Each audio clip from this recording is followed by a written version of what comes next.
Greetings, and welcome to tonight's sleep story journey through the political landscape of Dune. We'll explore the Imperial courts, secret plots, and the delicate balance of power that shapes the destiny of the universe, from minor officials to the Emperor himself. After our story concludes, you'll hear gentle fire crackling sounds that will continue without interruption, helping you transition into peaceful sleep without any advertisements to disturb your rest. Now, let us begin our tale of intrigue and power in the vast Dune universe, where the spice must flow and the future of humanity hangs in the balance.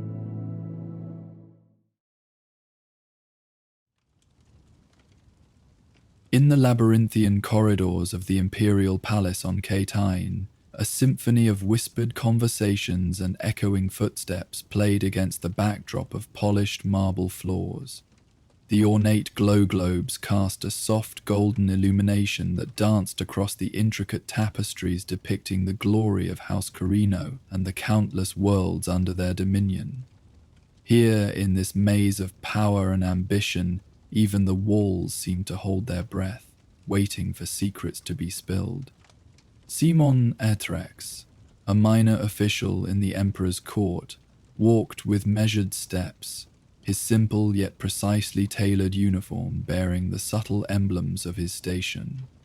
As assistant adjutant to the Imperial Minister of Commerce, he commanded little authority but possessed access to corridors where valuable information flowed like the precious water of Arrakis. His task this evening was mundane, delivering updated CHOAM dividend projections to the minister's chambers, yet fate had different plans for the diligent servant of the Imperium. As he approached the junction leading to the minister's wing, voices drifted from an alcove ahead. Simon slowed his pace, recognizing the resonant tones of Count Hasmir Fenring, the Emperor's closest confidant and assassin. Instinctively, Simon stepped into the shadow of a massive column, his breath caught in his throat. The calculations are precise. Fenring's distinctive speech pattern was unmistakable. The spice quotas for House Harkonnen will be adjusted accordingly, and our friends in CHOAM will ensure the Atreides receive only what we wish them to have. A second voice responded, lower and more measured. The Baron understands his role, though he chafes at the Emperor's demands. He believes the profit margins are insufficient compensation for the risk. The Baron, would do well to remember that his position on Arrakis is a privilege, not a right. The Emperor's patience has limits. Simon pressed himself against the cold marble of the column, scarcely daring to breathe. What he was hearing was nothing less than evidence of direct Imperial interference in the spice operations of the great houses, a violation of the delicate balance of power established by the Landsraad and the Great Convention. And what of House Atreides? The second voice inquired. Duke Leto's popularity in the Landsraad grows. There are whispers that some of the minor houses look to Caladan rather than Kitane for leadership. Fenring's chuckle sent a chill down Simon's spine. The Duke's popularity, is precisely why adjustments must be made. The Emperor has decided that House Atreides requires attention. Their fiefdom on Caladan will soon change. Arrangements have been made. The conversation shifted to footsteps, and Simon pressed deeper into the shadows as the speakers moved past his hiding place. Count Fenring, resplendent in his court finery, was accompanied by a tall, austere man Simon recognized as Chamberlain Redondo, a senior official with extensive connections throughout the Imperium. Once they had passed, Simon remained motionless, his mind racing. The information he had just acquired was explosive. The Emperor himself was plotting against House Atreides, manipulating spice quotas and CHOAM shares to weaken them economically before some greater move. And House Harkonnen, traditional enemies of the Atreides, were complicit in the scheme. As a servant of the Imperial court, Simon's duty was clear. He should forget what he had heard and continue with his assigned tasks. Yet the knowledge burned within him like fire. House Atreides was known throughout the Imperium for their fair governance and honorable conduct, rare qualities in the cutthroat politics of the great houses. Was it right to remain silent when such a house faced destruction through treachery? Simon's reverie was interrupted by the soft rustle of fabric. Turning, he found himself facing a woman in the distinctive black robes of the Bene Gesserit, her ageless face framed by a hood that cast her eyes in shadow. The corridors of power are dangerous places for those who linger too long, she said, her voice melodious yet carrying an unmistakable note of warning. Simon bowed respectfully. Reverend Mother, I was merely taking a moment to organize my thoughts before meeting with the minister. Indeed. Her penetrating gaze seemed to strip away his defenses. And what thoughts might those be that require such concentration? Simon felt a trickle of sweat down his back. The Bene Gesserit were rumored to possess abilities that bordered on the supernatural. Some said they could detect lies with a mere glance. Merely matters of commerce, Reverend Mother. Chome dividend projections that require the minister's attention. The Reverend Mother's lips curved in the slightest of smiles. Commerce is the lifeblood of the Imperium, is it not? How fascinating that the flow of wealth can determine the rise and fall of houses that have stood for thousands of years. Her words carried a weight that Simon could not ignore. Was she hinting that she knew what he had overheard, or was this merely the typical oblique manner of the sisterhood? The balance of power is delicate, Simon offered cautiously, as is the balance within a man's heart when he stands at a crossroads, she replied. Remember, young Simon, that in the grand tapestry of time, even the smallest thread may alter the pattern in ways we cannot foresee. With that cryptic statement, she glided past him, her robes whispering against the marble floor. Simon stared after her, a chill settling over him. She had known his name, though he had never introduced himself. In the days that followed, Simon found himself unable to dismiss what he had heard. He performed his duties with the same efficiency as always, but his nights were restless, filled with dreams of falling houses and the shifting sands of Arrakis. The question that haunted him was not what he had learned, but what he would do with that knowledge. His position in the Imperial bureaucracy, while modest, had been hard-won through years of loyal service.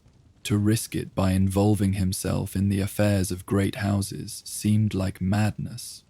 Yet as he sat in his sparse quarters reviewing shipping manifests for spice deliveries, Simon could not escape the feeling that he had been placed at this juncture by forces beyond his understanding. The Reverend Mother's words echoed in his mind. Even the smallest thread may alter the pattern. If he remained silent, he would be complicit in the downfall of a noble house. If he warned Duke Leto, he would be committing treason against the Emperor himself. And if he sought to use the information for personal gain, perhaps by approaching House Harkonnen or another rival of the Atreides, he might secure advancement, but at the cost of his honor. The opportunity to act came sooner than expected. A week after overhearing the conversation, Simon learned that a delegation from Caladan was expected at court to discuss trade agreements with the Emperor. Among them would be Thufir Hawat, the legendary Mentat and master of assassins for House Atreides. If anyone could make use of the information Simon possessed, it would be Hawat. The Mentat's computational abilities would allow him to analyze the implications far beyond what Simon himself could comprehend. Yet approaching such a formidable figure carried its own risks. Simon's chance came during a formal reception in the lesser audience chamber.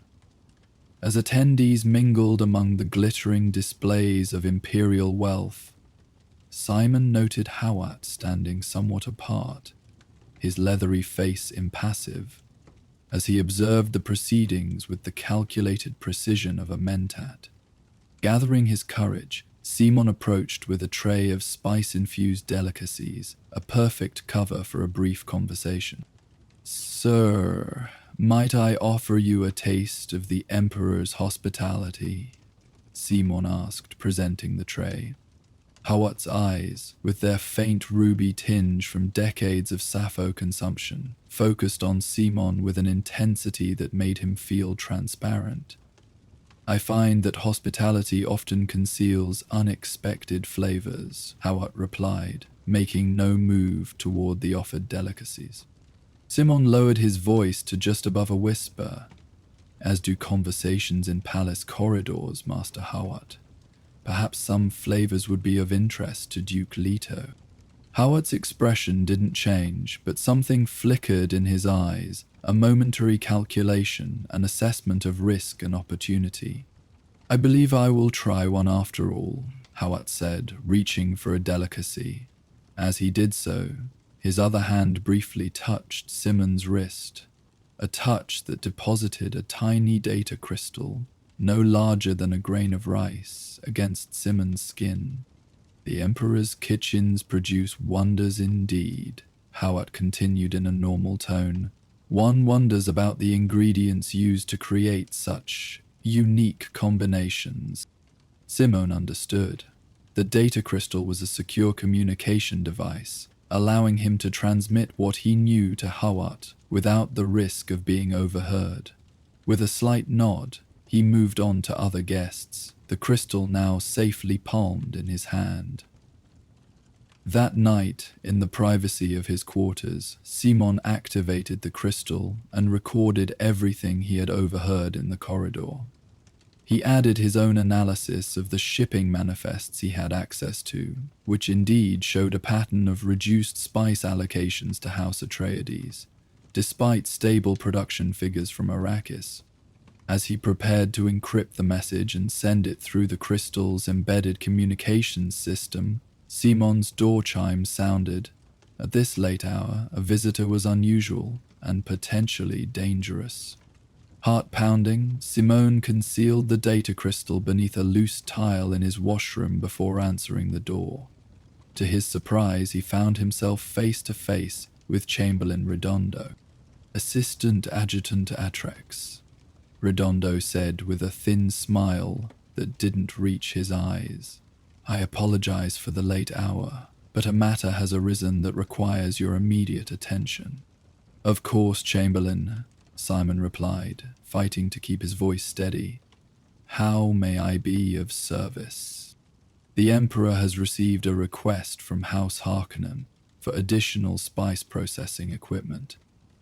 Given your expertise in commercial matters, your presence is requested at a special council tomorrow morning to assess the legitimacy of this request."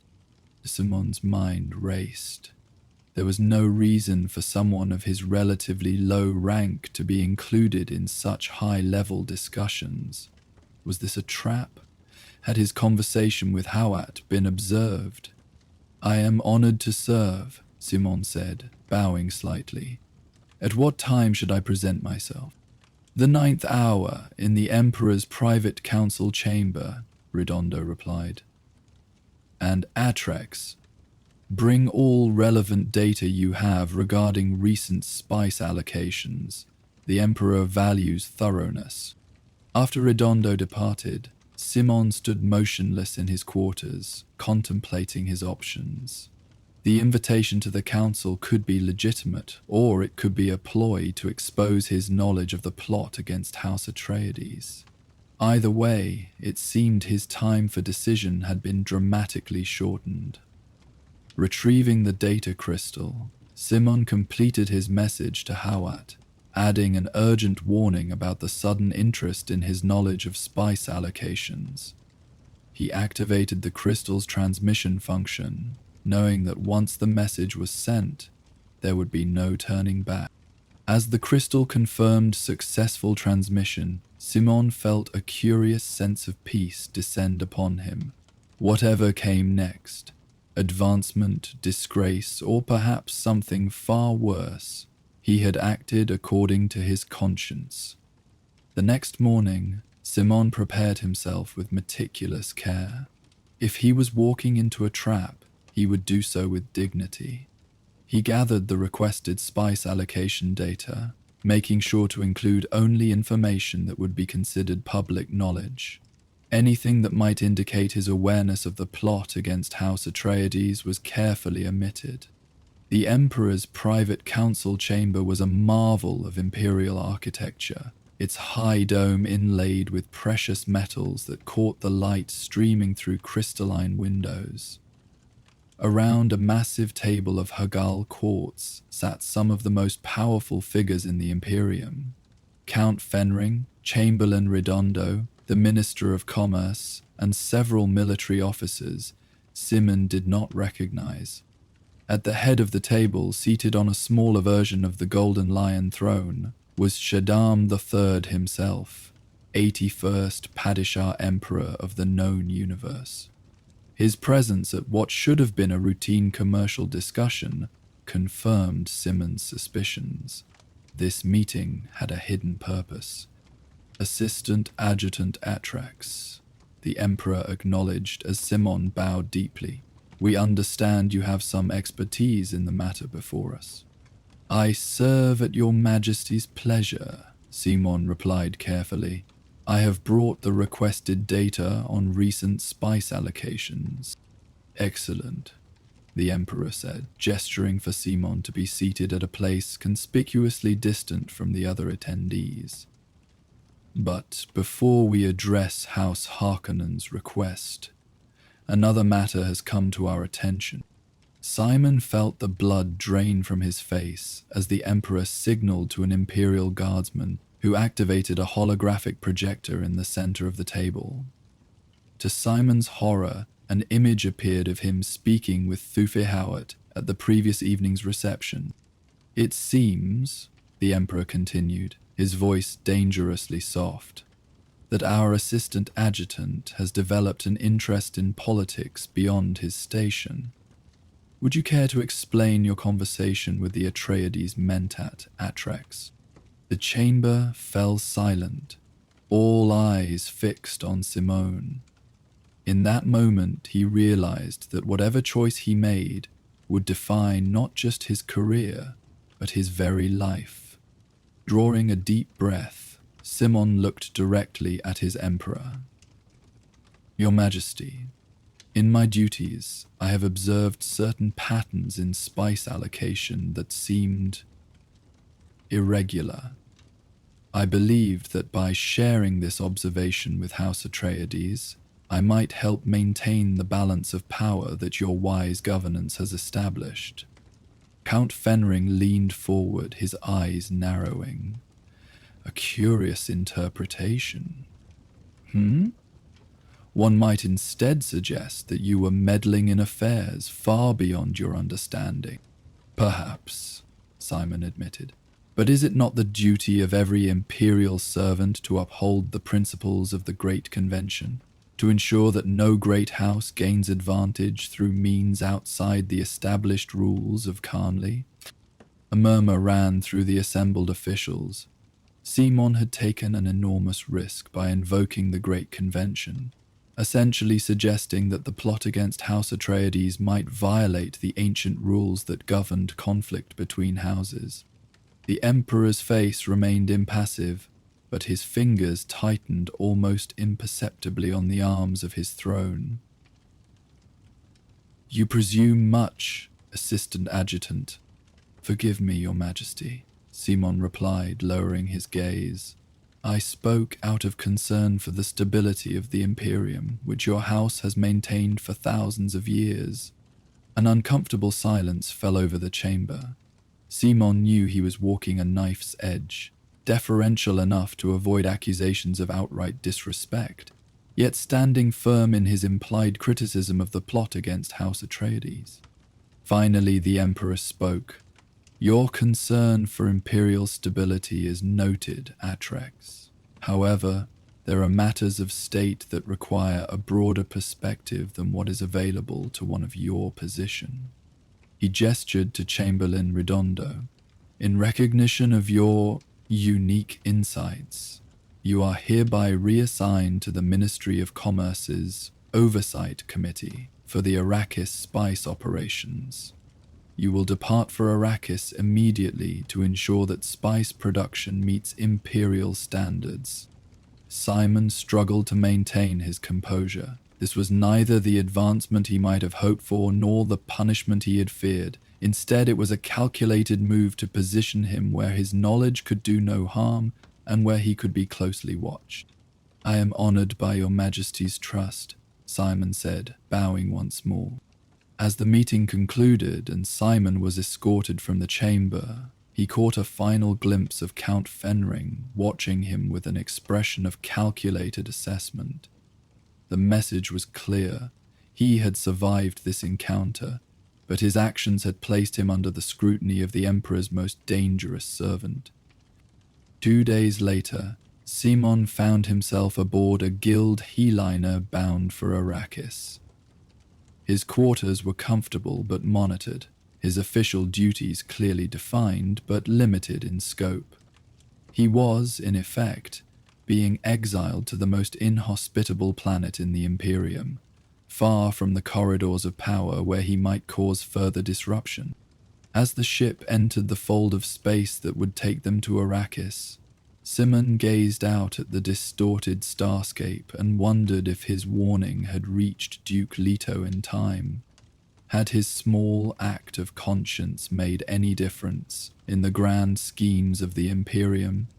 Or had he merely sacrificed his career for a principle that had no place in the real politic of the great houses? The answers to these questions lay beyond the horizon of fold space, in the shifting sands of Arrakis, where the fate of House Atreides, and perhaps the Imperium itself, would soon be decided. The desert planet of Arrakis greeted Simon with its harsh embrace as he disembarked from the guild shuttle in Arrakeen, the seat of governance for this most precious yet inhospitable of Imperial holdings. The dry heat struck him like a physical blow, immediately evaporating the moisture on his exposed skin.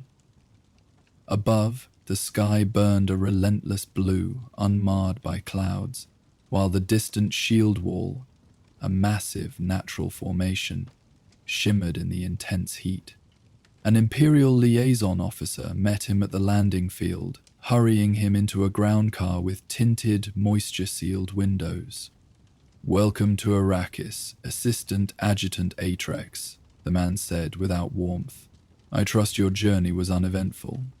"Quite," Simon replied, noting the Harkonnen insignia on the officer's collar.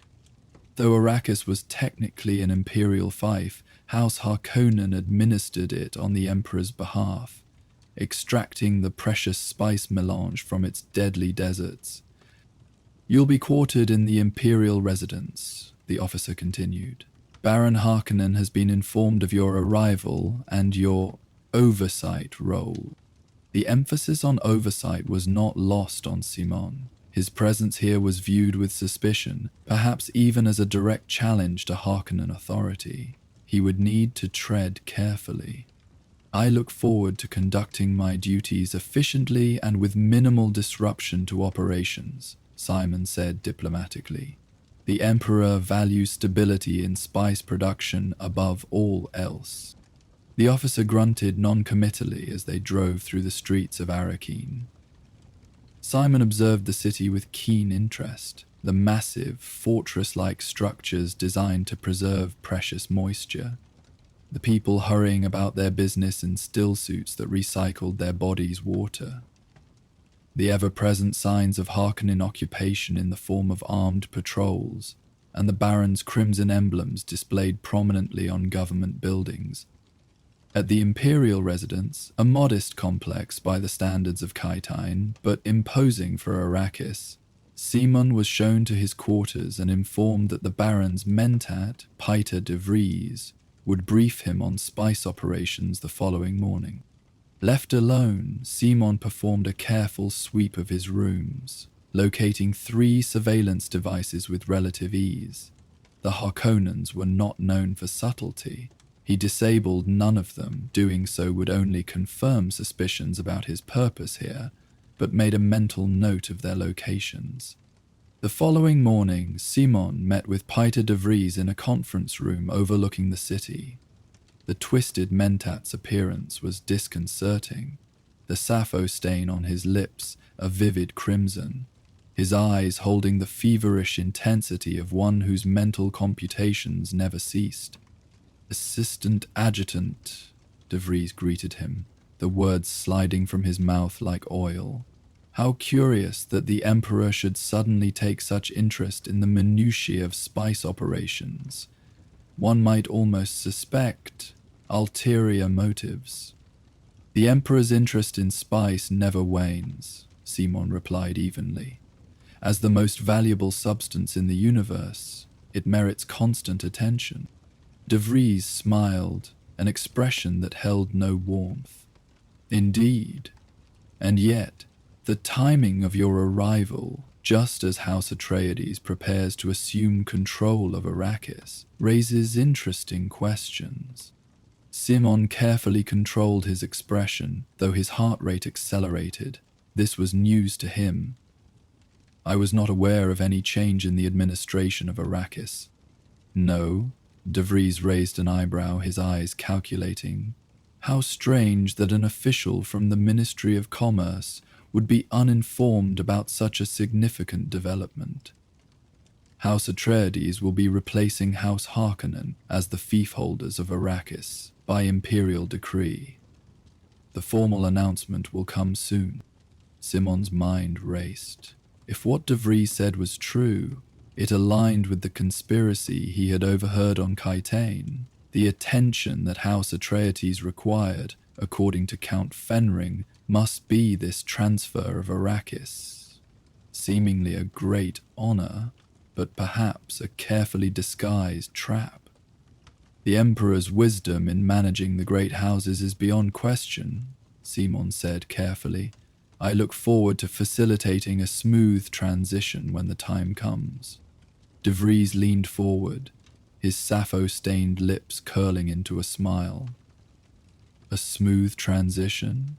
Oh, I think not, Assistant Adjutant. The deserts of Arrakis are unforgiving to newcomers.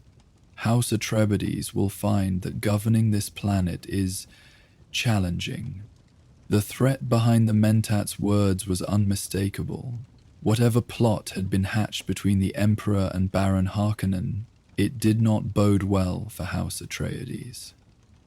Over the following weeks, Simon immersed himself in the details of spice harvesting and processing, using his official duties as cover for gathering information about the Harkonnen operations on Arrakis. He documented discrepancies between reported spice production and the actual yields, noted the excessive brutality of Harkonnen rule, and catalogued the systematic looting of Arrakis's resources before the impending transfer of power.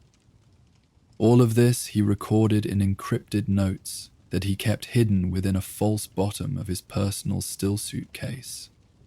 Whether he would ever have the opportunity to share this information with House Atreides, or anyone else who might make use of it, remained uncertain. His opportunity came in an unexpected form. During an inspection of the spice storage facilities in Arrakis, Simon noticed a worker whose movements seemed oddly familiar, despite the still suit that obscured most of his features. It was only when the man briefly looked directly at him that Simon recognized the ruby tinge in his eyes, the mark of a sappho-using mentat. Thufir Hawat had somehow infiltrated the Harkonnen operation, disguised as a common laborer. Simon gave no sign of recognition, continuing his inspection methodically, but when he returned to his quarters that evening, he found a small package had been slipped beneath his door, a maintenance request form for his quarters, with a time noted for the following day. The form was stamped with the seal of the Imperial Residence's maintenance department, but the time was written in a distinctive hand that Simon recognized from his brief interaction with Hawat on Kaitain. The next day, at the appointed time, a maintenance worker arrived at Simon's quarters. Once inside, with the surveillance devices temporarily jammed by equipment the worker carried, Thufir Hawat revealed himself. "Your warning reached Duke Leto," Hawat said without preamble, his voice barely above a whisper. "It confirmed our suspicions that the Emperor's offer of Arrakis was not the boon it appeared to be." "The Harkonnens are preparing extensively for your arrival," Simon replied quietly. "They're stripping Arrakis of everything of value and leaving behind sabotaged equipment. De Vries all but admitted they intend to destroy House Atreides once you assume control." Hawat nodded grimly. "We anticipated as much, but your information provided crucial details about the Emperor's direct involvement. Duke Leto is making preparations accordingly." "What can I do to help?" Simon asked, aware that he was crossing a line from which there would be no return. He was now actively conspiring against Imperial interests, regardless of the justness of his cause. "Continue your work," Hawat said. "Document everything. When House Atreides arrives on Arrakis, you will be our eyes in the Imperial bureaucracy, positioned to notice any official movements that might signal the beginning of the Harkonnen counterstrike. And if I'm discovered..." Hawat's weathered face showed no emotion. "Then you will die, Assistant Adjutant. As will we all if this plot succeeds. The question is whether we die having done all we could to preserve honor in a dishonorable universe." With those sobering words, Hawat replaced his disguise and departed, leaving Seaman alone with the weight of his decision. The days that followed took on a dreamlike quality for Simone. He continued his duties, inspecting spice operations and filing reports with the Ministry of Commerce. But beneath this routine, he was acutely aware that he now played a small but potentially significant role in a deadly game between great houses. The formal announcement of the change in fief holders came 2 weeks after Simon's meeting with Hawat. Baron Vladimir Harkonnen, a massive man whose corrupt flesh was supported by suspensor units that counteracted the planet's gravity, made a public appearance in Arrakine's central plaza to announce the withdrawal of his house from Arrakis.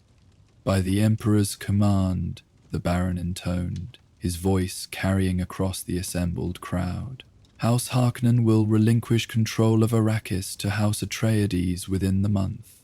We depart with pride in our accomplishments and confidence that our successors will appreciate the legacy we leave behind." The Baron's pause and the thin smile that accompanied his final words sent a chill through Simon. In that moment, he caught a glimpse of the depths of malice that House Harkonnen harbored for the Atreides. As the crowd dispersed, Simon found himself approached by Count Fenring, whose presence on Arrakis was unexpected and alarming. "Assistant Adjutant Atreides," Fenring greeted him, the hume in his voice more pronounced than usual. "How fortunate to find you so diligently attending to your duties." "Count Fenring," Simon acknowledged with a bow. "I was not aware you were visiting Arrakis. A brief sojourn, to ensure the smooth transfer of authority," Fenring replied, studying Simon with predatory intensity. "The Emperor values your reports on the spice operations. So thorough, so observant." The implication was clear. Simon was being watched closely, and his activities had not gone unnoticed. "I serve as best I can," Simon said carefully. "Indeed. Fenring's smile did not reach his eyes. "And whom do you serve, I wonder? The Emperor? House Atreides?" Or perhaps your own conscience? Before Simon could formulate a response, Fenring continued, his voice dropping to a near whisper. Dangerous times approach, Assistant Adjutant. Those caught between great houses often find themselves crushed. A wise man would ensure he stands on solid ground when the tremors begin. With that cryptic warning, Fenring moved on, leaving Simone shaken. The Count's presence on Arrakis confirmed the high stakes of the unfolding drama. As the Emperor's closest advisor and personal assassin, Fenring would not be deployed for a minor matter of feudal politics. When House Atreides arrived on Arrakis, the change was immediate and striking. Where the Harkonnens had ruled through fear and brutality, Duke Leto Atreides established a government based on fairness and respect. He reached out to the local population, seeking allies among the Fremen, the mysterious desert dwellers who were the true masters of Arrakis's harsh environment. From his position in the Imperial bureaucracy, Simon observed these changes with cautious optimism. Duke Leto's approach seemed genuinely aimed at improving conditions on Arrakis while maintaining spice production, a stark contrast to the Harkonnens' exploitative methods. Yet beneath this surface transformation, tension built like a gathering storm. Harkonnen agents remained hidden throughout Arrakeen, waiting for the order to strike. The Duke's forces, though vigilant, were spread thin across a planet that seemed designed to kill them. And then there was Paul Atreides, the Duke's son and heir.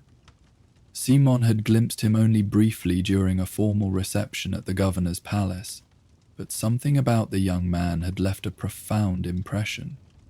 Despite his youth, Paul carried himself with the confidence of someone far older, his eyes holding a depth and awareness that seemed almost supernatural. Rumors circulated that Paul was trained by the Bene Gesserit, that he possessed abilities beyond those of ordinary men.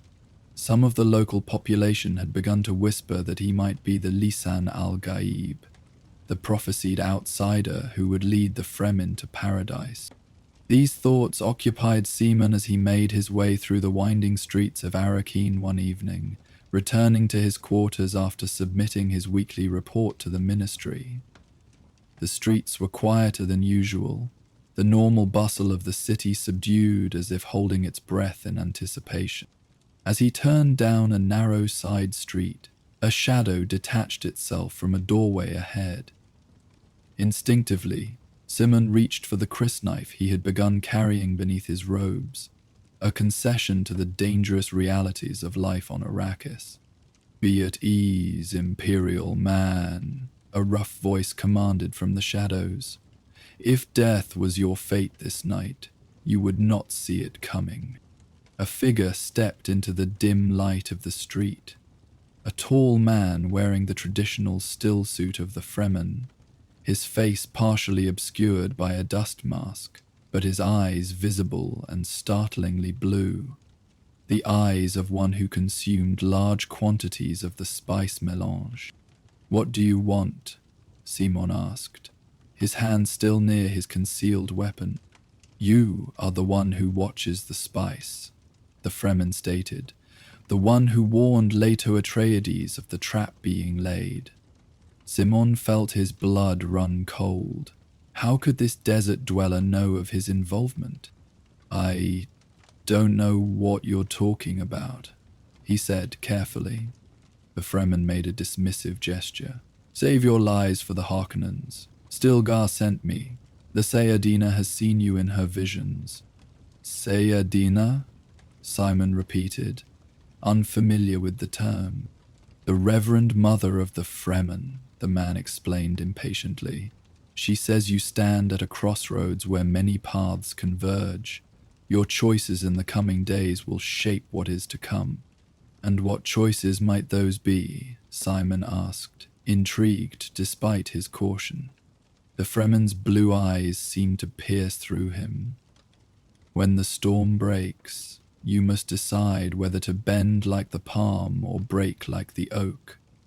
The Atreides will fall, but from their fall will rise something greater. You must be ready to recognize it when it comes." Before Simon could question him further, the Fremen had melted back into the shadows, leaving him alone with this cryptic prophecy. The warning proved prescient. 3 days later, as Simon worked late in his office at the Imperial residence, the sound of distant explosions shattered the night's quiet. Looking out his window, he saw the glow of fires in the direction of the governor's palace. The Harkonnen attack had begun. What followed was chaos. Imperial Sardaukar troops, disguised in Harkonnen uniforms, swept through Arrakis, targeting Atreides forces with precision and overwhelming force. The shield wall that protected the city was breached, allowing Harkonnen ships to pour in from the desert beyond. Trapped in the Imperial residence, Simon could only watch in horror as the carefully orchestrated attack unfolded. This was no mere house conflict.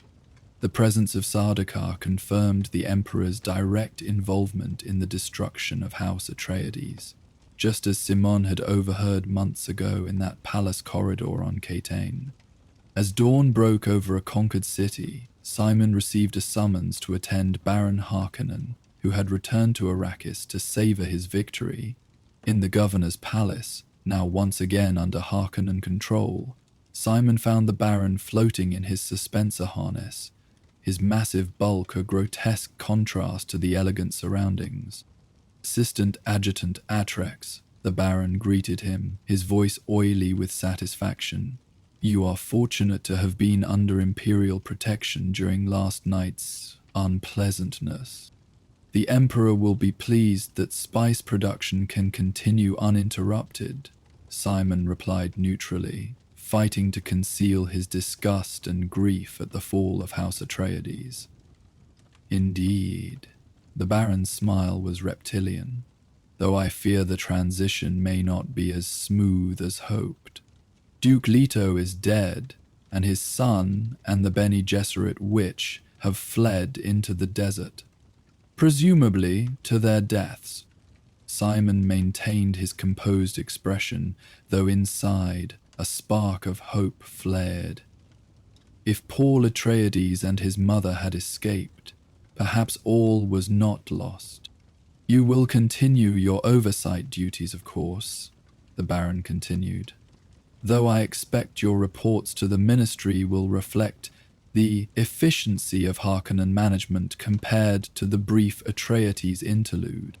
"I serve the Emperor," Simon said carefully. "My reports will reflect the reality of spice operations as I observe them." The Baron's eyes narrowed, but before he could respond, the door opened to admit Paita de Vries, whose sappho-stained lips were curved in a triumphant smile.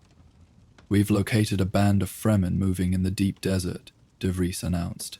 "They may be harboring the Atreides fugitives." "Excellent," the Baron purred. "Dispatch hunters immediately. I want their heads brought to me before the day is out." As Simon was dismissed from the Baron's presence, he realized that the crossroads the Fremen messenger had spoken of was now before him. The Atreides had fallen, as prophesied, but what was the something greater that would rise from their ashes, and what role would he play in the events to come? The answer came to Simon in the form of another cryptic encounter. 3 days after the Harkonnen takeover, as he conducted an inspection of the spice storage facilities on the outskirts of Arrakis, he found himself alone in a secluded section of the complex. The workers had moved on to another area, leaving him momentarily isolated among the massive containers of refined melange. "Imperial man," a voice whispered from the shadows between 2 containers. Simon turned to find the same Fremen who had approached him before the attack. Now, however, the man's manner was more urgent, his eyes burning with intensity. "The sandstorm gathers strength," the Fremen said cryptically. "Muad'Dib has awakened to his purpose." "Muad'Dib?" Simon repeated, unfamiliar with the term. "The one you know as Paul Atreides," the Fremen explained. He lives, and the prophecy unfolds. The Sayadina bids you prepare. Prepare for what? Simon asked, glancing nervously over his shoulder to ensure they remained unobserved. For the moment when you must choose between the old world and the new, the Fremen replied.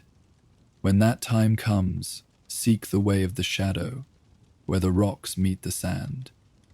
Ask for Chani of the Sietch Tabla. With that, the man was gone, slipping away with the silent efficiency that made the Fremen such deadly opponents in their desert domain. In the weeks that followed, Simon continued his duties under the restored Harkonnen regime.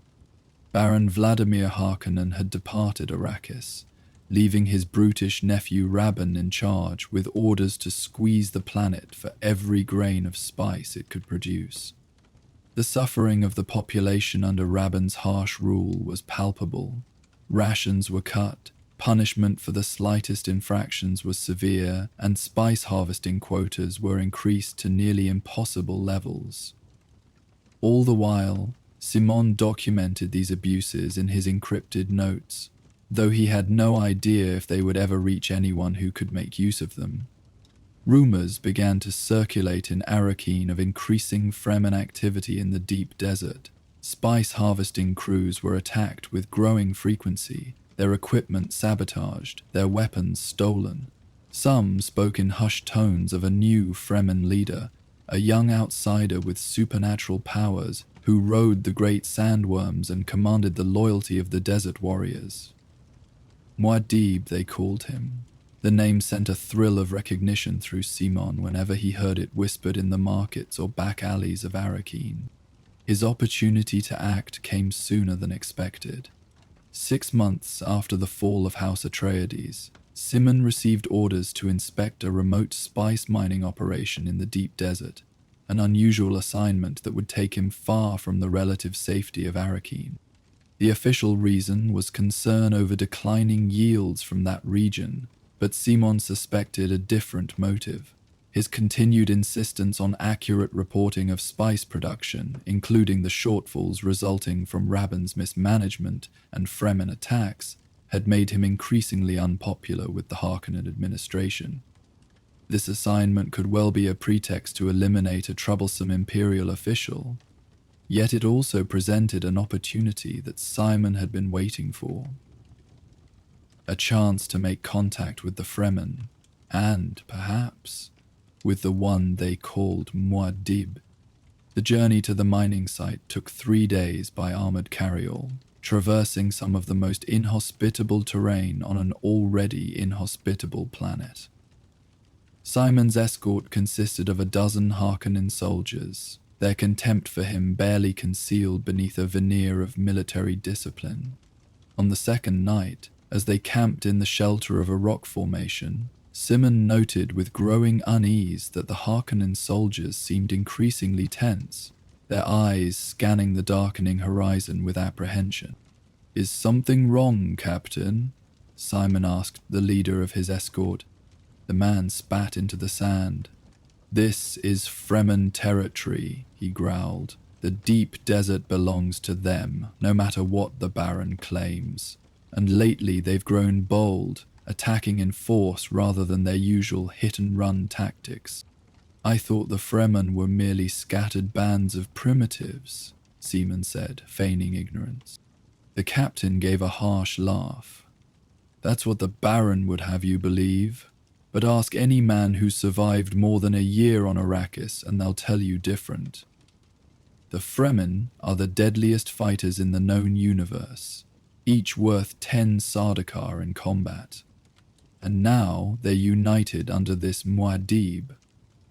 Simon noted the fear in the man's voice when he spoke the name. "You sound almost as if you believe the rumors about him." The captain gave Simon a long, measuring look. "I've seen things in the deep desert that defy explanation, Imperial man. Fremen appearing from nowhere, as if the very sand gave birth to them. Worm sign where no worm should be, moving against the wind. And always that name whispered like a prayer or a curse. Muad'Dib. The attack came just before dawn. One moment the camp was quiet, save for the soft snores of the sleeping soldiers. The next, chaos erupted, as shadowy figures materialized from the darkness, moving with a speed and precision that seemed almost supernatural. Simon was dragged from his tent by rough hands, a hood thrown over his head before he could cry out. He felt himself being carried swiftly over uneven ground, the sounds of brief, violent combat fading behind him.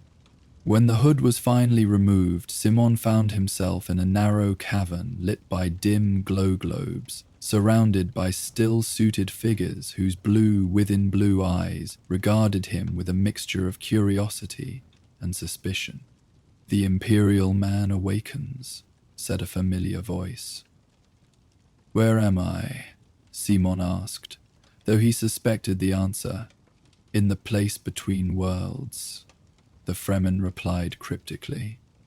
"Where the old life ends and the new begins. I am Stilgar, Naib of Sietch Tabr, and you are the one who warned House Atreides of the Emperor's treachery." It was not a question, but a statement of fact. Simon inclined his head in acknowledgement, seeing no point in denial. "Why have you brought me here?" he asked. "Because Muad'Dib wishes to speak with the man whose conscience moved him to risk everything," came a new voice from deeper within the cavern. The Fremen parted, and a figure stepped into the circle of light.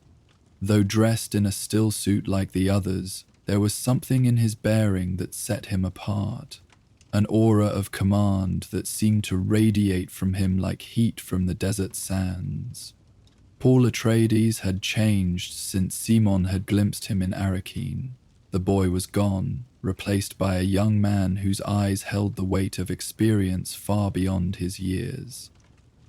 And those eyes, they were the deep blue of one who lived on spice, but with an intensity that seemed to pierce through Simon to his very core. "Simon Atreides," Paul said, his voice carrying the subtle harmonics of one trained in the Bene Gesserit ways. The man who overheard a conversation in a palace corridor and chose to act on what he learned. Simon found himself unable to speak, transfixed by the presence of this transformed heir of House Atreides. "Your warning reached us," Paul continued. "It allowed my father to prepare, though in the end it was not enough to save him. But it was enough to save others, to preserve a seed that now grows in the desert. I did what I believed was right," Simon finally managed. Paul smiled, an expression that transformed his serious face. "And that is why you are here now. The universe turns on the choices of individuals, Simon Atreides, not on the machinations of emperors or the schemes of great houses, but on the moments when a single person chooses conscience over convenience, honor over safety." Paul stepped closer, his gaze never leaving Simon's face. "The old world is dying, Simon. The balance of power that has existed for thousands of years is about to shift. The Emperor, the Guild, the Bene Gesserit, all believe they control the destiny of humanity, but they have forgotten the most fundamental truth. That power, real power, comes from within." There was something hypnotic about Paul's words, a resonance that seemed to stir something deep within Simon's consciousness. "What would you have me do?" Simon asked, suddenly certain that his entire life had been leading to this moment, this choice. "Continue your work," Paul replied. "Return to Arrakis. Maintain your position in the Imperial bureaucracy. But now you will be our eyes and ears within the Harkonnen administration. You will help us understand their movements, their vulnerabilities." "And the Emperor?" Simon asked. "If he discovers my treachery?" "The Emperor's attention is divided," Paul said with a slight smile. The disruption to spice production caused by our raids has created concern throughout the Imperium. Shaddam IV cannot afford to focus too closely on a single Imperial official when the very foundation of his power, the spice, is threatened. Simon considered this. It was true that his position as a minor official provided a certain invisibility, and with the Harkonnens focused on the growing Fremen threat, they might overlook the danger posed by a bureaucrat more concerned with production quotas than politics. "I will serve," Simon said finally, making his choice. "Not the Emperor, not House Atreides, but what you represent, the hope for something better than the corrupt system that now rules the universe." Paul nodded, accepting Simon's allegiance with the gravity it deserved. "You will not be alone. There are others in Arrakis who serve our cause, some knowingly, others unknowingly. When the time comes, you will be contacted." And so Simon Atreides, once a minor official in the Emperor's court, became a spy for the growing Fremen resistance. His return to Arrakis was accepted without question. The Harkonnen soldiers who had escorted him had been found dead, apparent victims of a sandworm attack, and Simon's story of escaping into the rocks during the confusion was believed, if grudgingly. In the months that followed, Simone fed information to the Fremen through a complex network of contacts: spice smugglers, water merchants, servants in the governor's palace. He documented Harkonnen troop movements, identified weaknesses in their defenses, and reported on the increasingly desperate measures being implemented to meet spice quotas as Fremen attacks intensified. All the while, rumors of Muad'Dib grew, spreading beyond Arrakis to the wider Imperium. Some dismissed them as mere desert myths, but others, particularly the Bene Gesserit and the Spacing Guild, began to pay close attention to the disturbances on this seemingly insignificant desert planet. 2 years after his first meeting with Paul Atreides in the Fremen Siege, Simon received a coded message. The storm breaks at dawn. The long-awaited Fremen uprising was about to begin. That night, as Simon prepared to play his part in the coming conflict, he reflected on the strange journey that had led him from the corridors of the Imperial Palace to this moment. A chance overheard conversation, a choice made from conscience rather than calculation. And now, he stood on the precipice of events that would reshape the universe. As the twin moons of Arrakis cast their silver light over the desert city, Simon Atreides looked to the horizon where the first hints of the coming storm were gathering.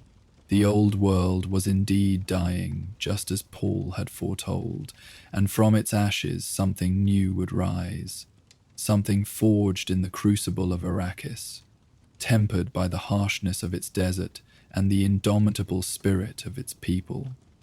Whatever came next, victory or defeat, life or death, Simon knew that he had found his place in the grand tapestry of time, not as a mere observer, but as a thread woven into the pattern of change, a small but essential part of the transformation that was about to sweep across the stars.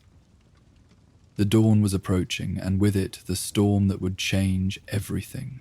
Simon Atreides, once a minor official who had stumbled upon a conspiracy, was ready to face it.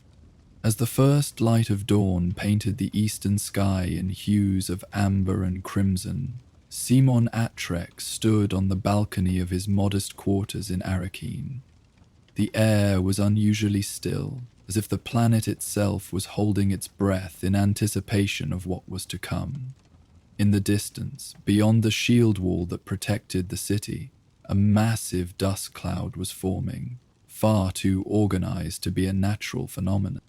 The Fremen were coming, riding their sandworms into battle as foretold in whispered legends throughout the city. Simon turned away from the view and activated the small transmitter hidden within a water reclamation unit in his quarters. The device, provided by the Fremen months earlier, would send a simple signal to their forces, confirmation that the Harkonnen defenses were positioned exactly as reported in his last communication. His task complete, Simon changed into the stillsuit he kept concealed beneath a hidden panel in his sleeping chamber. Over this, he wore the simple robes of an Imperial official, a disguise that would allow him to move through the city as chaos erupted, hopefully reaching the rendezvous point where Fremen allies waited to escort him to safety. As he made his final preparations, Simon reflected on how thoroughly his life had been transformed by that moment of eavesdropping in an Imperial corridor years ago.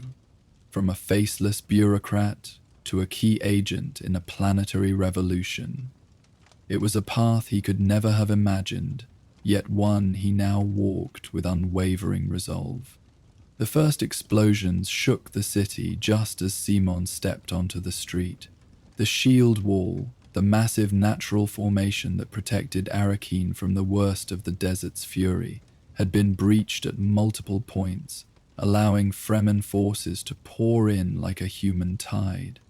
Alarm sirens wailed as Harkonnen troops rushed to defensive positions, their movements hampered by confusion and the lack of clear intelligence about the size and direction of the Fremen attack.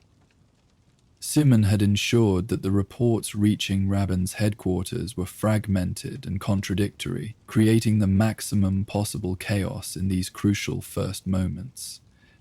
Moving with purpose but without undue haste, Simon made his way through increasingly panicked crowds toward the old city quarter.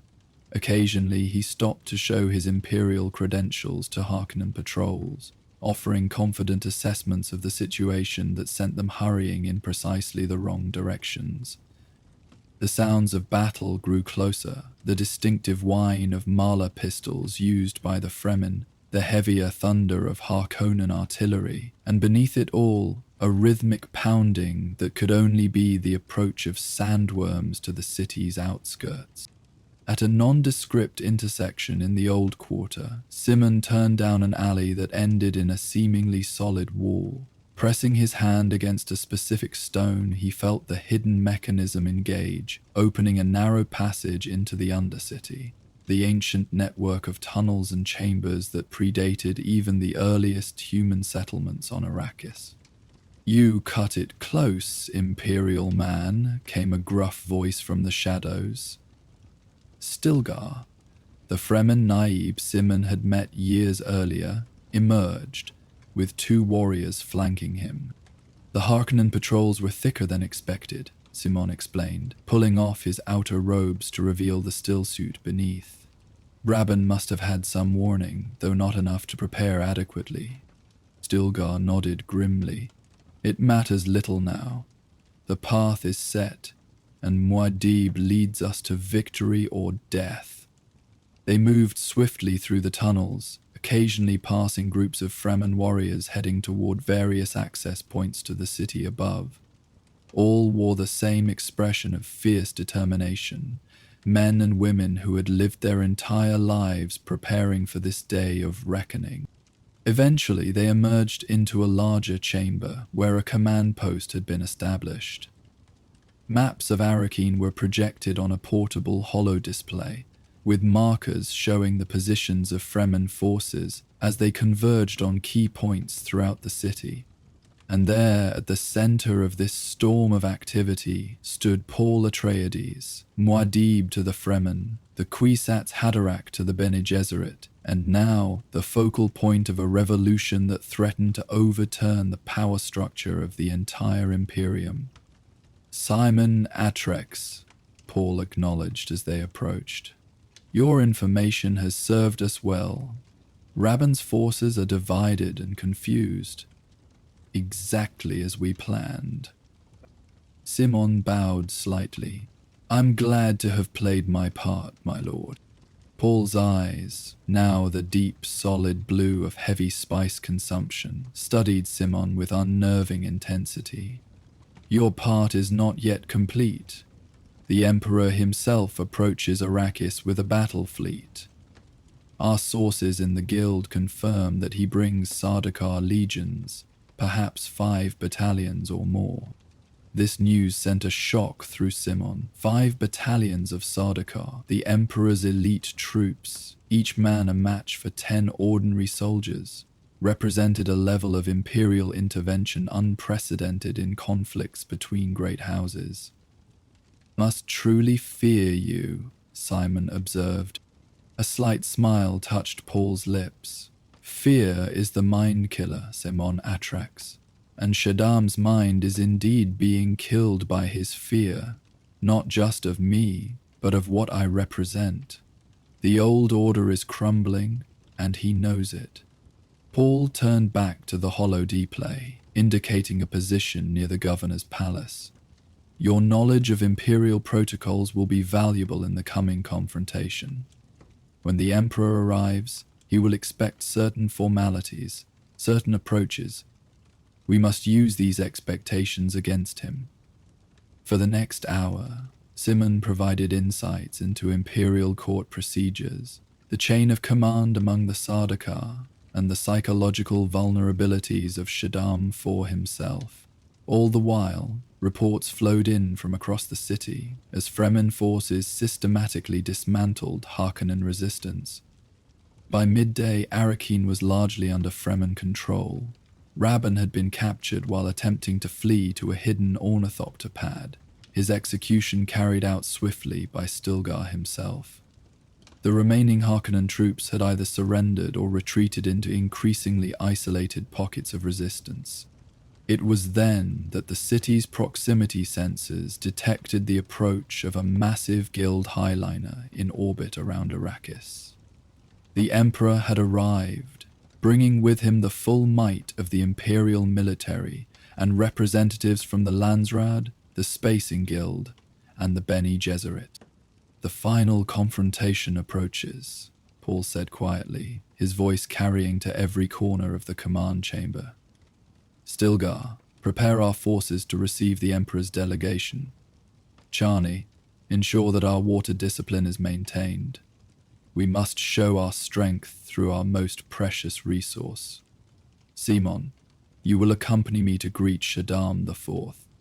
As they made their way to the former governor's palace, now cleared of Harkonnen influence and prepared for the historic meeting to come, Simon found himself walking beside Jessica, Paul's mother, and the Bene Gesserit who had defied her order to bear a son instead of a daughter to Duke Leto. "You've come a long way from the corridors of Kaitain," Jessica observed, her voice carrying the subtle harmonics of Bene Gesserit training. "As have we all," Simon replied, "though none so far as you and your son." Jessica's eyes, as blue as Paul's, studied him thoughtfully. "The universe turns on seemingly small decisions, doesn't it? Your choice to warn us, my choice to bear a son, Paul's choice to embrace the Fremen way. Individual moments that together create tidal waves of change. Do you ever regret it?" Simon asked quietly, "setting in motion events that have led to such bloodshed?" A shadow passed across Jessica's face. "Regret is a luxury afforded to those who live simple lives, Simon Atreides. For the rest of us, there is only the path ahead, and the knowledge that every choice carries consequences beyond our ability to fully comprehend." Their conversation was interrupted by the distant roar of engines as Imperial shuttles descended from the Hayliner in orbit. The Emperor was coming, bringing with him the representatives of the old order to confront the harbinger of the new.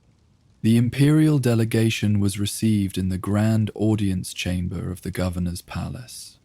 Paul, seated on a simple chair that nonetheless carried the weight of authority, watched impassively as Emperor Shaddam IV entered, flanked by Sardaukar officers and followed by representatives of the Spacing Guild, the Bene Gesserit, and various great houses of the Landsraad.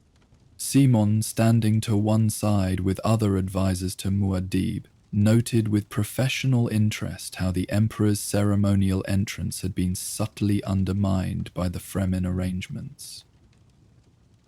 The traditional Imperial anthem was absent, replaced by the hushed rustle of still suits as Fremen warriors stood at attention. The customary offering of water, a mere formality on most worlds, was presented with deliberate significance, emphasizing the most precious resource on Arrakis and the Fremen's control of it. These calculated slights to Imperial dignity were not lost on Shaddam IV, whose face tightened with barely contained fury as he took his position opposite Paul. "Paul Atreides," the Emperor began, pointedly using the family name rather than acknowledging the Fremen title of Muad'Dib. "You stand accused of treasonous activities against the Imperium, illegal warfare against a designated Imperial fiefholder, and violation of the Great Convention. What say you to these charges?" Paul's response was measured, his voice carrying effortlessly through the chamber. "I stand before you not as Paul Atreides alone, but as Muad'Dib, leader of the Fremen people who are the true power on Arrakis. As for your charges, they might better be directed at yourself, Shaddam IV, for your conspiracy with House Harkonnen to destroy my father and House Atreides in violation of the forms of Khanate." A murmur ran through the assembled dignitaries. Paul had struck directly at the Emperor's most vulnerable point, his secret role in the plot against House Atreides, which, if proven, would undermine his position with the Landsraad and the Great Houses. Baseless accusations, the Emperor dismissed, though Simon noted the flicker of uncertainty in his eyes. The conflict between House Atreides and House Harkonnen was a matter of Khanate, legally declared and prosecuted. "Was it?" Paul asked, his tone almost conversational. He turned slightly, gesturing to where Simon stood among his advisors. Imperial Assistant Adjutant Simon Atreides might offer a different perspective, having overheard the plotting between yourself and Count Fenring in the corridors of your palace on Kaitain. All eyes turned to Simon, who stepped forward with a calm he did not entirely feel. The moment he had set in motion years ago with a simple warning had culminated in this confrontation between the old power and the new.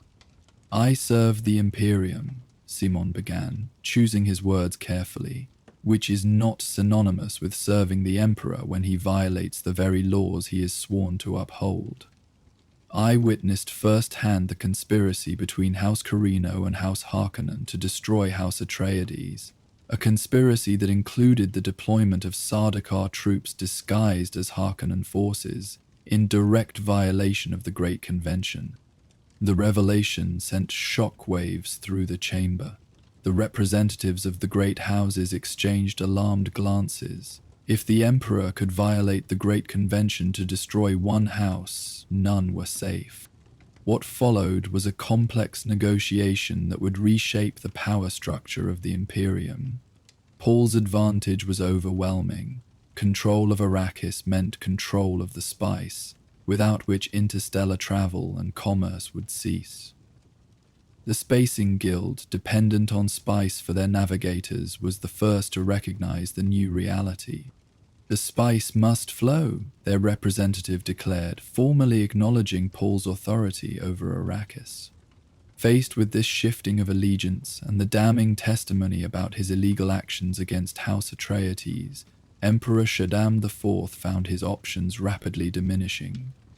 When Paul further revealed the presence of his Fremen legions on sandworms surrounding the Imperial forces, an unprecedented military display that shocked even the Sardaukar commanders, the Emperor was forced to consider terms.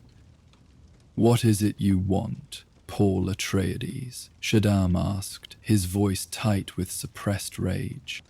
Paul's response was direct and uncompromising.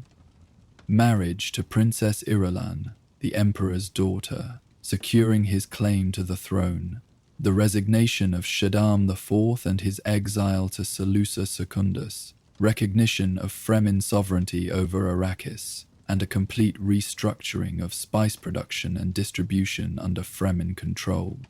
These terms, essentially deposing the emperor and elevating House Atreides to imperial status, would once have been unthinkable, but with control of the spice and the demonstrated military might of the Fremen forces, they were grudgingly accepted. As the formal documents were prepared, Simon found himself approached by Count Fenring, who had observed the proceedings with the calculating gaze of a lifetime courtier. "Assistant Adjutant Atrex," Fenring greeted him, the familiar hum in his voice now subdued. "How interesting to find you at the center of such historic events. One might almost think you had, planned it from the beginning." "History is shaped by moments of choice, Count Fenring," Seaman replied. "I simply made mine when the opportunity presented itself." Fenring studied him thoughtfully. "And your choice has helped topple an empire that stood for 10,000 years. Was it worth it, I wonder? This new order that rises from the ashes of the old?" Simon considered the question seriously. "The old order was corrupt and stagnant, maintained through oppression and exploitation. Whether the new order will be better remains to be seen, but the possibility of something better, that, I believe, is always worth fighting for." A hint of genuine respect flickered in Fenring's eyes. "Well said, Assistant Adjutant. Perhaps in this new order of Muad'Dibs there might be a place for those of us who understand the, subtleties of power." "Perhaps," Simon acknowledged, "though I suspect it will be a very different kind of power than what you're accustomed to." In the days that followed, as the formal transition of power took place and Paul Atreides, now Emperor Paul Muad'Dib, began the monumental task of restructuring the Imperium, Simon found himself in an unexpected position. Rather than being relegated to a footnote in the sweeping changes, he was called upon to help bridge the gap between the old imperial bureaucracy and the new Fremen-influenced administration.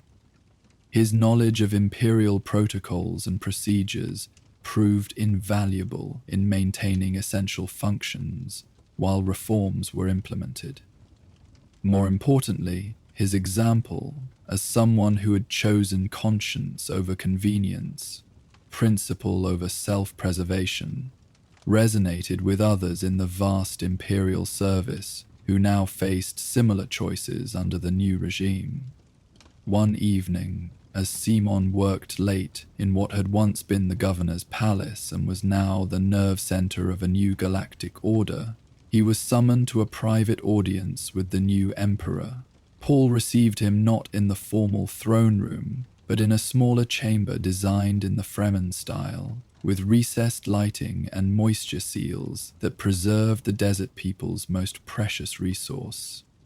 "Simon Atrex," Paul greeted him, rising from behind a desk covered with documents and reports.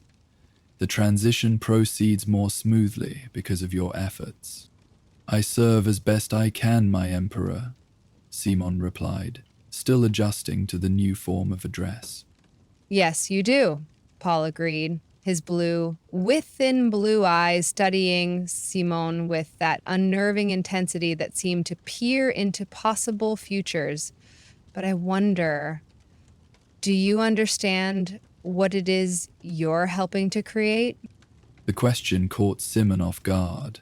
A more just Imperium, I had hoped.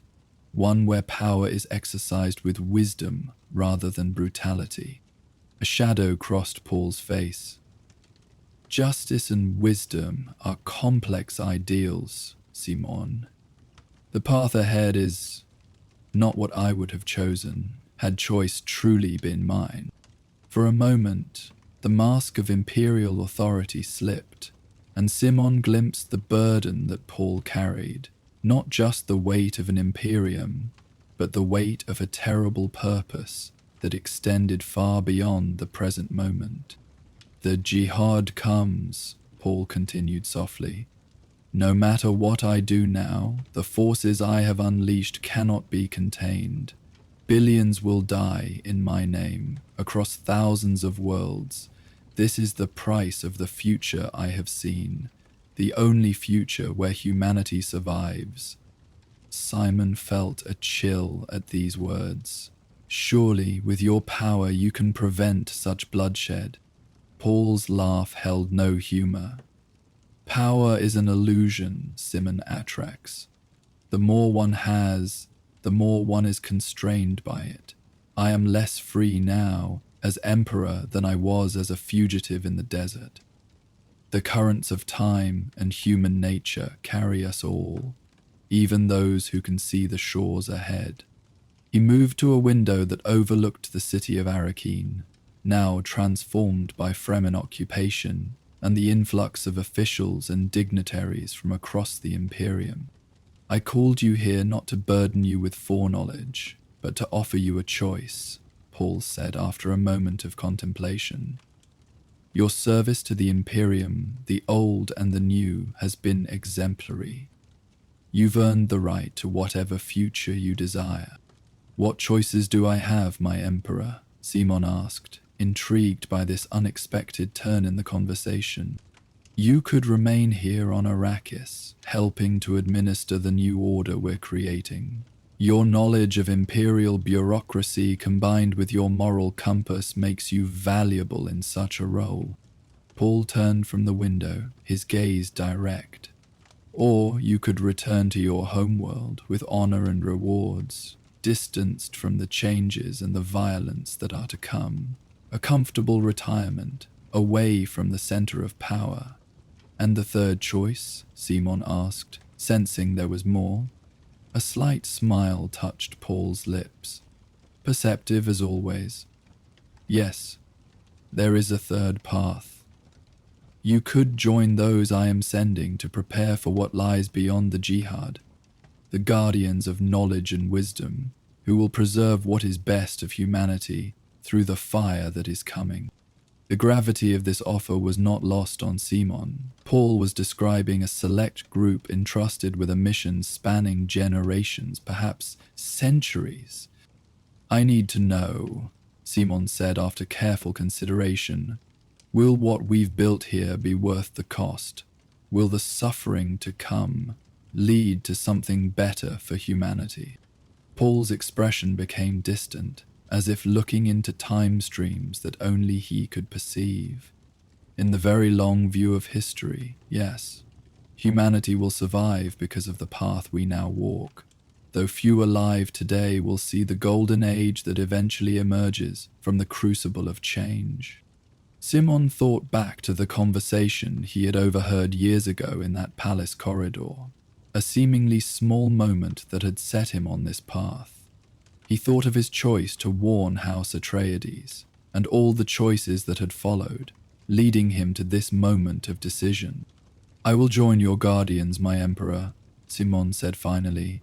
If the path ahead is as difficult as you foresee, then those who remember why we set upon it will be needed to guide those who come after. Paul nodded, a weight seeming to lift slightly from his shoulders. I had foreseen this choice, but it pleases me nonetheless to see you make it freely.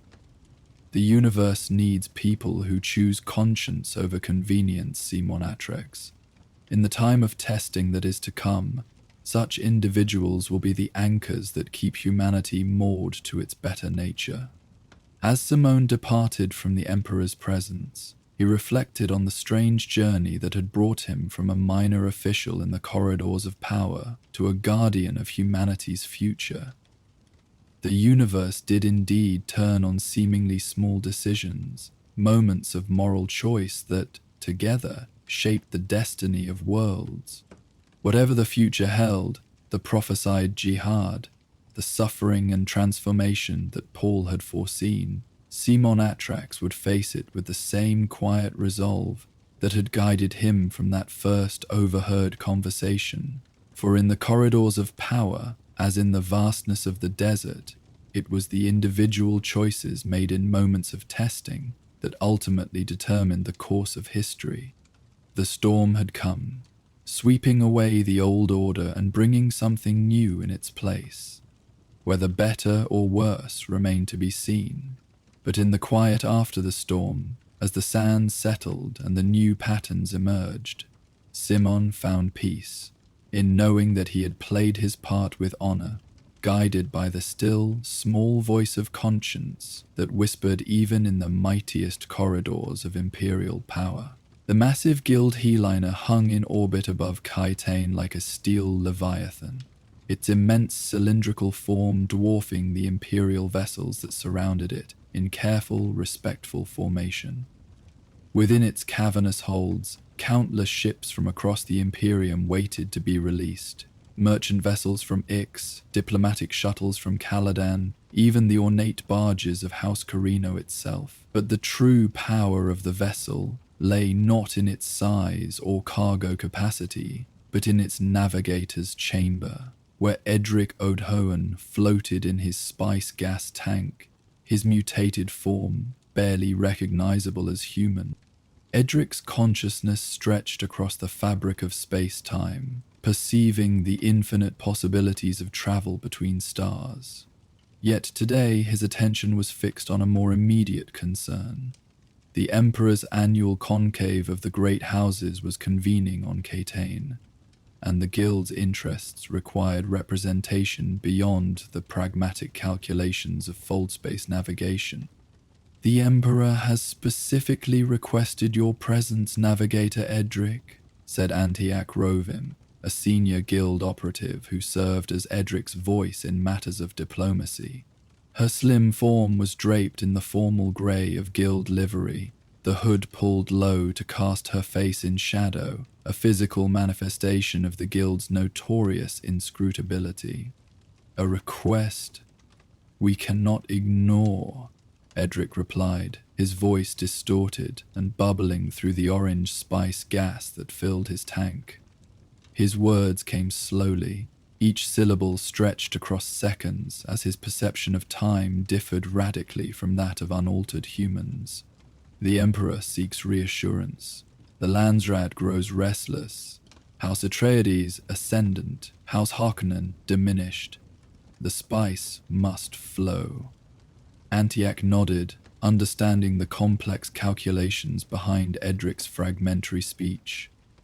The Guild's monopoly on interstellar travel depended entirely on the spice melange, harvested only on the desert planet Arrakis. Any shift in the political balance that might threaten spice production was a direct threat to the Guild itself. "I will represent your will at the gathering," Antiak confirmed. "What message shall I convey to the Emperor?" Edric's massive, pupilless eyes swiveled toward her, perceiving not just her physical form but the probability clouds of her potential actions. Neutrality, with conditions. The Guild must remain above house politics, but remind all present that without the spice, there is no Imperium. Antiak bowed slightly, recognizing the delicacy of her mission. The Guild rarely involved itself directly in Imperial politics, preferring to maintain the appearance of impartiality, yet its very existence exerted a gravitational pull on all political decisions. For without Guild navigators and their ability to fold space, the far-flung empire of humanity would fragment into isolated planets, unable to maintain communication or commerce across the vast gulfs between stars. "I understand, Navigator," she said. "I will serve as your eyes and ears among the houses." Edric's massive form shifted slightly in his tank, sending ripples through the spice gas. "More than observer? You are the Guild's hand, subtle but firm. The balance must be maintained." With that ominous directive resonating in her mind, Antiak departed from the navigator's chamber, making her way through the labyrinthine corridors of the Hayliner toward the shuttle bay. The Guild ship that would transport her to the Imperial Palace was unlike any vessel used by the houses, a sleek, minimalist craft designed not for ostentation, but for mathematical perfection of form and function. As the shuttle descended through Kaitane's atmosphere, Antioch observed the Imperial capital spreading below her, a gleaming metropolis of spires and domes reflecting the planet's twin suns in displays of ostentatious wealth. The Imperial Palace dominated the central district, its golden towers and crystal minarets rising far above the surrounding city, like a physical manifestation of House Carino's dominance over the known universe. The shuttle docked at a private bay reserved for high-ranking visitors, where an Imperial protocol officer awaited to escort her to the gathering. The young man bowed deeply, lower than protocol strictly required, Antioch noted. The guild's influence inspired a respect that bordered on superstitious awe. "Honored representative," the officer greeted her, carefully avoiding direct eye contact. "The Emperor Shaddam IV welcomes you to Kaitane and to the annual conclave of the Great Houses. If you would follow me, the reception is already underway in the Grand Gallery." Antioch followed the officer through marbled corridors lined with priceless artifacts from across the Imperium, ancient weapons from Seleucia Secundus, ethereal sculptures from Caladan, even a still suit displayed as a curio, its water reclamation tubes meticulously polished to disguise its utilitarian purpose. The palace displayed the trophies of 10,000 years of Carino rule, a reminder to all visitors of the dynasty's enduring power. Yet Antioch perceived what many missed, subtle signs of strain beneath the facade of imperial stability. The Sardaukar guards at each intersection stood perhaps too rigidly attentive, their expressions betraying a tension that hadn't been present at previous gatherings. The protocol officer's pace was slightly hurried, his conversation strained. These were the micro-expressions of an empire beginning to doubt its own permanence. The Grand Gallery opened before them, a vast chamber whose vaulted ceiling was a stained glass masterpiece depicting the legendary ascension of Fakan Carino to the Golden Lion Throne. Beneath this mythologized history, the present-day power brokers of the Imperium mingled in carefully choreographed movements, each conversation and gesture laden with political significance. The guild representative, Antioch Rovim, the protocol officer announced at the entrance, his voice carrying just far enough to be noted by those nearby without interrupting the overall flow of the gathering. Antioch felt the subtle shift in attention as heads turned briefly in her direction before deliberately returning to conversations. The guild's presence was acknowledged, but direct engagement would come later, once the initial posturing among the houses had established the evening's political currents. She moved to the periphery of the room, selecting a position that afforded an optimal view of the key players, while remaining somewhat removed from the immediate social circulation. From here, she could observe without being immediately drawn into conversation, though she knew that eventually representatives from every significant faction would find reason to approach her. The Emperor himself stood at the center of the gathering, Shaddam IV, resplendent in crimson and gold, the formal colors of House Carino. His face, carefully maintained to appear younger than his actual age, showed the practiced smile of a ruler accustomed to public appearances. Yet Antioch perceived the tightness around his eyes, the slightly too deliberate gestures as he conversed with the representatives of House Vernius. Nearby, Count Hazimir Fenring, the Emperor's closest advisor and, rumors suggested, his personal assassin, observed the room with the predatory alertness of a hunting cat. Fenring's gaze met Antioch's briefly, a calculated acknowledgement between two observers whose roles required them to see beyond the surface of such gatherings. "The guild honors us with your presence," came a measured voice from Antioch's left. She turned to find Lady Margot Fenring approaching. Her beauty, as legendary as her Bene Gesserit training, was formidable, especially in such Interesting times. The guild's interests remain constant, regardless of the political climate, Antiac replied, her tone carefully modulated to reveal nothing beyond polite acknowledgement. Lady Fenring smiled, the expression not reaching her eyes. Of course. The spice must flow, as they say, though one wonders how the recent adjustments on Arrakis might affect that constancy. The reference was clear, the increasing tensions between House Harkonnen, the current fief holders of Arrakis, and House Atreides, whose popularity in the Landsraad had been growing to the Emperor's discomfort. The Guild observes all developments with appropriate attention, Antiac responded. We find that the flow of spice tends to maintain its course despite the changing of administrative hands. How reassuring, Lady Fenring murmured. I'm certain the Emperor will be pleased to hear your assessment. He has been concerned that certain elements within the Landsraad might disrupt established patterns of trade. The Guild has no position on internal Landsraad politics, Antiac stated, though the slight inclination of her head carried an unspoken message.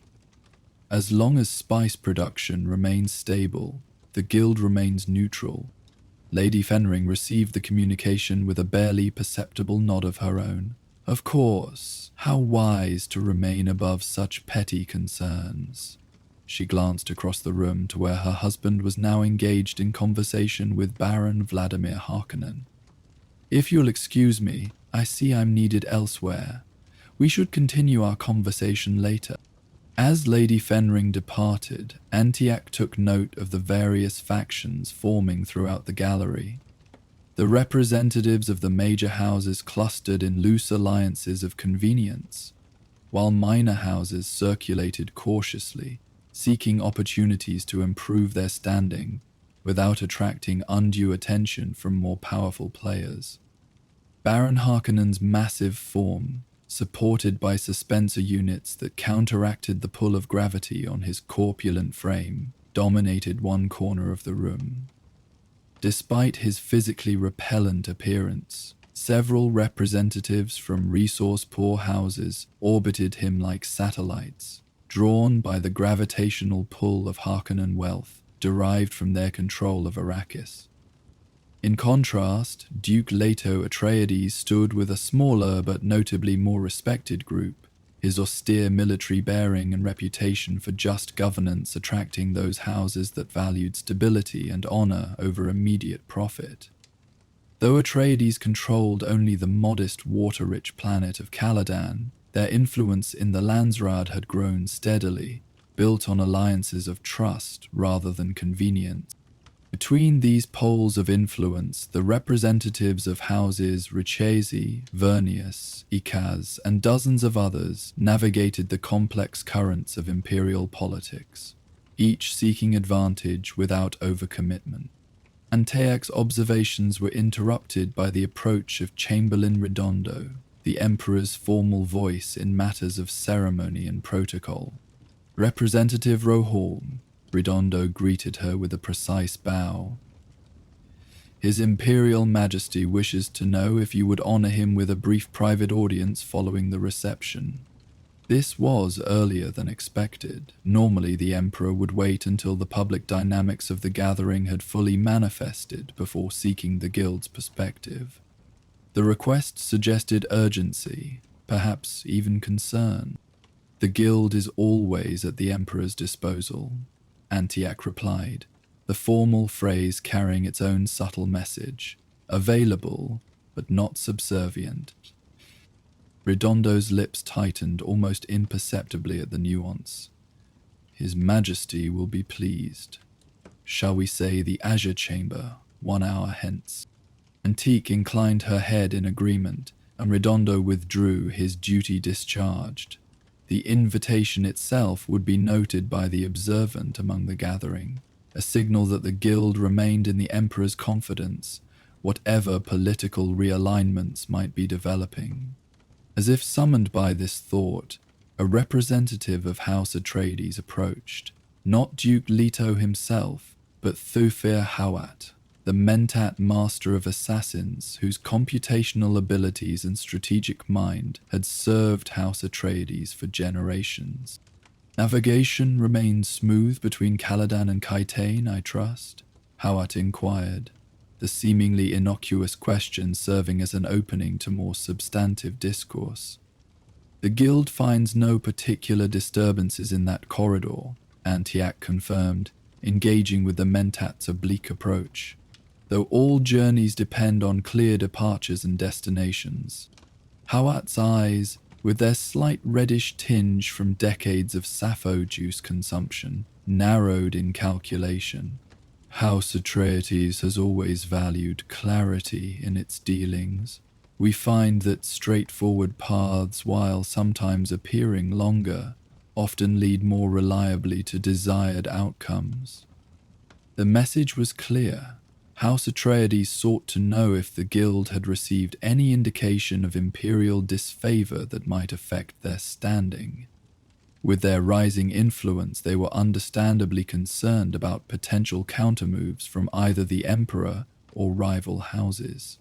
The Guild observes that well-maintained vessels encounter fewer navigational hazards, Antiac offered. House Atreides' reputation for thoroughness is noted in our records. Hawat received this careful endorsement with a slight bow. We are gratified by the Guild's attention to detail. Should you observe any atmospheric changes that might affect future journeys, House Atreides would value such insights. The Guild's primary concern is safe passage for all who respect navigational protocols, Antiac replied, the formal phrase neither confirming nor denying any special arrangement. Yet the mere fact of this conversation would be observed by others in the gallery, potentially strengthening the Atreides' position by suggesting Guild approval. As Hawat withdrew, Antiac noticed Baron Harkonnen watching the exchange with poorly disguised irritation. The rivalry between House Harkonnen and House Atreides was generations old, but had intensified recently as the political tides of the Landsraad shifted subtly away from the Baron's favor. Predictably, it was only moments before Peiter de Vries, the Baron's twisted Mentat, approached. Where Hawat was controlled precision, de Vries was barely contained intensity, his sappho-stained lips and fevered eyes betraying the mental instabilities that accompanied his computational brilliance. The Baron was most disappointed when our request for increased shipping allotments between Giadi Prime and Arrakis was declined last quarter, de Vries began without preamble, his voice carrying a petulant edge despite the formally neutral words. The Guild allocates transportation resources according to established algorithms, Antiac responded, her tone cooler than it had been with Hawat. Demand across the Imperium determines availability. House Harkonnen's requirements were calculated in accordance with standard protocols. De Vries smiled, the expression more threat than pleasure. Perhaps the algorithms failed to account for certain realities of spice production. House Harkonnen has exceeded extraction quotas for 3 consecutive seasons. One might expect recognition of such efficiency. The implied criticism of Guild allocation policies hung in the air between them, a dangerous suggestion that the Guild might be playing favorites in its supposedly impartial management of interstellar transport. Antiac allowed a moment of silence before responding, a technique that invariably discomfited those accustomed to quick verbal parrying. The Guild's commitment to impartiality is absolute, Mentat de Vries. Our records indicate that House Harkonnen's spice production, while meeting contractual obligations, has shown efficiency metrics comparable to historical averages when adjusted for seasonal variations and workforce deployment. The Guild acknowledges House Harkonnen's management of Arrakis as adequate to current requirements. The deliberate mediocrity of the assessment was not lost on de Vries, whose eyes narrowed fractionally.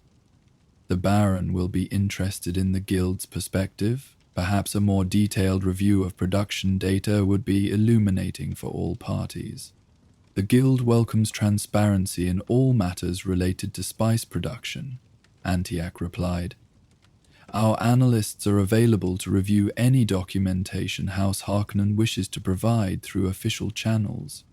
The formality of this response effectively closed the conversational gambit. De Vries, recognizing the rebuff, withdrew with minimal courtesy, returning to the Baron's side to report on the failed approach. Taraki observed the Harkonnen contingent's reaction, the Baron's face flushing with poorly concealed anger, his corpulent form shifting restlessly in its suspensor field. The exchange would undoubtedly accelerate whatever plans the Harkonnens were developing to counter the rising influence of House Atreides. This dynamic was precisely what Navigator Edric had dispatched her to assess, the growing instability in the relationship between these two houses, with the Emperor increasingly inclined to intervene. If the conflict escalated beyond the established boundaries of Canley, the formal vendetta system that governed house disputes, it could potentially disrupt spice production on Arrakis, a risk the Guild could not tolerate. Antiac continued her measured circuit of the gallery's perimeter, noting which representatives made eye contact and which studiously avoided it. The value of these gatherings lay as much in what remained unspoken as in direct exchanges. The Bene Gesserit contingent, led by Reverend Mother Mohiam, maintained their own careful distance from the political maneuvering, though Antiac had no doubt they were manipulating events through their network of sisters placed strategically in the households of great and minor houses alike. The sisterhood played an even longer game than the Guild, their breeding programs and political machinations spanning centuries. Count Fenring materialized at her side with the silent grace that made him such an effective Imperial agent. The gathering proved stimulating, he observed, the peculiar vocal mannerism that many mistook for a speech impediment, serving as both affectation and calculated distraction from his deadly capability. The social dynamics are evolving in interesting patterns, Antiac acknowledged neutrally. Indeed, one observes certain gravitational shifts in the Landsraad's composition. Fenring's gaze swept the room, lingering briefly on the Atreides contingent. The Emperor values stability above all else. Disruptions to established arrangements are viewed with concern in certain quarters. The warning was clear. The Emperor was monitoring House Atreides' growing influence and might take steps to check it. The question implicit in Fenring's approach was whether such actions would meet with Guild approval or resistance. The Guild's perspective encompasses a broader time frame than seasonal political adjustments, Antiac replied carefully. We find that systems tend toward equilibrium when fundamental resources remain accessible. Fenring's eyes, cold and calculating beneath his affected manner, studied her. Resources, yes. The spice must flow, as your Guild is fond of observing. One wonders if the flow might be optimized under different administrative arrangements. This was dangerously close to an explicit statement of Imperial intention to intervene in the management of Arrakis, perhaps even to replace House Harkonnen as the fief holders of the desert planet. Such a move would normally be within the Emperor's authority, but the suggestion that it was being discussed with the Guild before formal announcement to the Landsraad indicated unusual caution on Shaddam's part. The Guild observes that transitions in planetary administration historically create temporary inefficiencies, Antiac noted, her tone making the statement an observation rather than a warning. Stability in spice production remains our primary concern. Of course, Fenring's lips curved in what might generously be called a smile. Stability. The Emperor's concerns, precisely. We look forward to, exploring these themes in greater detail during your audience. With that, he withdrew, leaving Antioch to consider the implications of the exchange. The Emperor was clearly seeking guild approval, or at least neutrality, for some significant action involving Arrakis. Given the tensions already evident between House Harkonnen and House Atreides, the possibilities were concerning. The guild's position was delicate. Their monopoly on interstellar travel gave them tremendous power, but it was a power that depended entirely on the spice melange. Any threat to the stability of spice production represented an existential risk to the guild itself. Yet direct intervention in Imperial politics risked exposing the extent of their dependency and their vulnerability. As the reception continued around her, Antioch observed a subtle shift in the room's dynamics. Word of her scheduled audience with the Emperor had circulated, elevating her perceived status from observer to potential power broker. Representatives who had previously maintained distance now found reasons to pass within conversational range, offering pleasantries and seemingly casual observations that all carried political weight. The trade routes between Ix and the outer systems have seen increased traffic this season, noted a representative of House Vernius, manufacturers of technology that skirted the edges of prohibitions against thinking machines.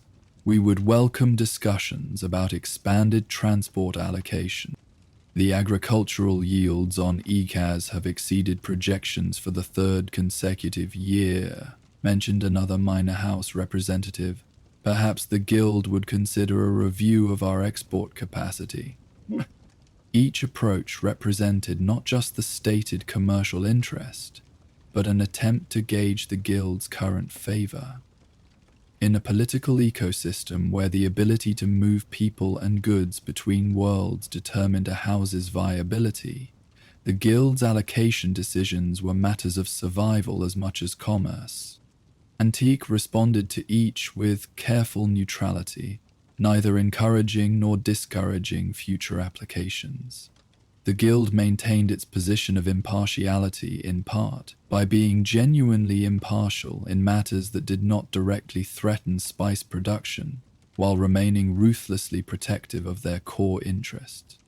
As the appointed time for her audience with the Emperor approached, Antioch observed one final significant interaction across the gallery. Baron Harkonnen, his massive form now positioned near the Emperor's entourage, was engaged in what appeared to be an intense conversation with Chamberlain Redondo. The Baron's face betrayed a mixture of surprise and calculation, suggesting he had received unexpected information that required rapid strategic adjustment. Following this exchange, the Baron signaled to Peter de Vries, who immediately departed from the gathering, presumably to implement whatever contingency the new information had activated. The Harkonnen withdrawal, while not overtly precipitous, carried an urgency that suggested significant developments hidden beneath the surface of the evening's formal pleasantries. Antioch filed this observation for inclusion in her report to Navigator Edric. The Guild's vast intelligence network, built on the simple fact that all significant individuals in the Imperium eventually traveled on Guild highliners, had already noted unusual movements of Harkonnen assets in recent months. This new behavior might provide context for those patterns. As the protocol officer appeared to escort her to the Azure Chamber for her audience with the Emperor, Antioch took a final survey of the gallery. The political currents were clear. House Atreides ascendant but potentially overextended. House Harkonnen threatened but dangerously reactive. The Emperor seeking to maintain control through careful manipulation of both. The Guild's position in this triangle would determine not just the fate of these houses, but potentially the stability of spice production itself. It was precisely the sort of delicate calculation that Navigator Edric had sent her to inform. The Azure Chamber, named for the rare blue crystalline formations that lined its walls, was one of the Emperor's private meeting rooms, smaller and more intimate than the formal audience chambers used for official functions, but still impressively appointed, with artifacts demonstrating the reach and wealth of the Imperium. Emperor Shaddam IV awaited her, having changed from his formal reception attire to a slightly less ornate but still unmistakably imperial ensemble. The transition signaled that this meeting, while private, remained official rather than informal. Count Fenring stood slightly behind the Emperor's right shoulder, his presence expected, as the Emperor rarely conducted significant business without his closest advisor. More surprising was the presence of Reverend Mother Mohiam standing to the Emperor's left, her black Bene Gesserit robes contrasting sharply with the imperial blues and golds of the chamber. Representative Rovim, the Emperor greeted her with precisely calibrated cordiality. We appreciate the Guild's participation in this evening's gathering. The harmonious relationship between the Imperium and the Guild remains one of the foundations of civilization. The Guild values the stability that Imperial governance provides, Antiac responded with an equally measured formality. Navigator Edric sends his personal regards and regrets that his duties prevent his direct participation. This expected exchange of pleasantries completed, the Emperor gestured for Antiac to be seated in one of the intricately carved chairs positioned before him. The seating arrangement, with the Emperor slightly elevated and flanked by his advisors, was designed to reinforce the power dynamics of the meeting, a theatricality that Antiac noted without reaction. "We find ourselves at an interesting juncture in Imperial governance," the Emperor began, his tone shifting to one of calculated candor. "The balance within the Landsraad has shown concerning instabilities in recent years. Certain houses have perhaps misinterpreted Imperial tolerance as weakness, while others have failed to maintain the standards expected of Imperial fiefholders." Antiac remained silent, recognizing the statement as prelude rather than an invitation to comment. House Atreides, while loyal in its fashion, has been gathering influence among the minor houses in a manner that some might perceive as ambitious, the Emperor continued. Meanwhile, House Harkonnen's management of Arrakis, while productive, has perhaps emphasized short-term yield over sustainable development. The Guild observes that spice production has remained within acceptable parameters under current arrangements, Antiac noted neutrally, though long-term projection models suggest potential concerns if certain extraction methods continue without modification. This carefully calibrated statement, neither endorsing nor condemning Harkonnen management, was received with a slight narrowing of the Emperor's eyes. "Precisely our assessment," he stated, though his tone suggested that the Guild's analysis was more convenient than anticipated. "Which leads us to a necessary recalibration of administrative responsibilities." Here it was the purpose behind the private audience. The Imperial Court has decided that House Atreides will assume the fief of Arrakis, replacing House Harkonnen as the planetary governors and spice production administrators, the Emperor announced, watching carefully for Antiac's reaction. This transition will occur within the standard Imperial timeframe for such transfers. We seek the Guild's assessment of potential impacts on spice production during and after this administrative change. The statement was presented as a decision already made rather than a proposal seeking approval, a subtle but important distinction that maintained the appearance of Imperial authority while still acknowledging the Guild's stake in the matter. Antiac considered her response carefully. Navigator Edric had foreseen this possibility, one of many potential futures that he had factored into his instructions. The true question was not whether the Atreides would replace the Harkonnens on Arrakis. That was now apparently decided. But what hidden currents might flow beneath this official narrative? The Guild anticipates a temporary reduction in production efficiency during any administrative transition, Antiak stated. Our analysis suggests a period of approximately 6 to 8 standard months before new management protocols are fully implemented and stabilized. Provided that experienced local personnel are retained and operational disruptions minimized, long-term production should remain within acceptable parameters. This assessment, technically accurate but deliberately limited in scope, avoided addressing the political implications of the transfer. The Guild's official position remained focused solely on spice production, not the power dynamics behind the Emperor's decision. House Atreides is known for its efficient administration of Caladan, Antiak continued. The Guild has no reason to doubt their technical capability to manage spice operations, given appropriate transition support and resource allocation. The Emperor nodded, seemingly satisfied with this neutral assessment. We are pleased that the Guild's analysis aligns with our own. House Atreides' reputation for just governance should indeed translate to effective management of Imperial interests on Arrakis. Count Fenring shifted slightly, the movement drawing Antiak's attention. His expression remained carefully neutral, but there was a tension in his posture that suggested more complex calculations behind the Emperor's apparently straightforward decision. Of course, Fenring interjected, certain precautionary measures will be implemented to ensure continuity of operations. House Harkonnen's abrupt withdrawal might otherwise leave vulnerabilities in the administrative and security infrastructure. The implication was clear. Imperial forces would maintain a presence on Arrakis during the transition, ostensibly to ensure stability, but effectively limiting Atreides' authority from the outset. The Guild would emphasize the importance of clearly defined lines of authority during transitional periods, Antiak noted. Overlapping jurisdictions often lead to operational inefficiencies.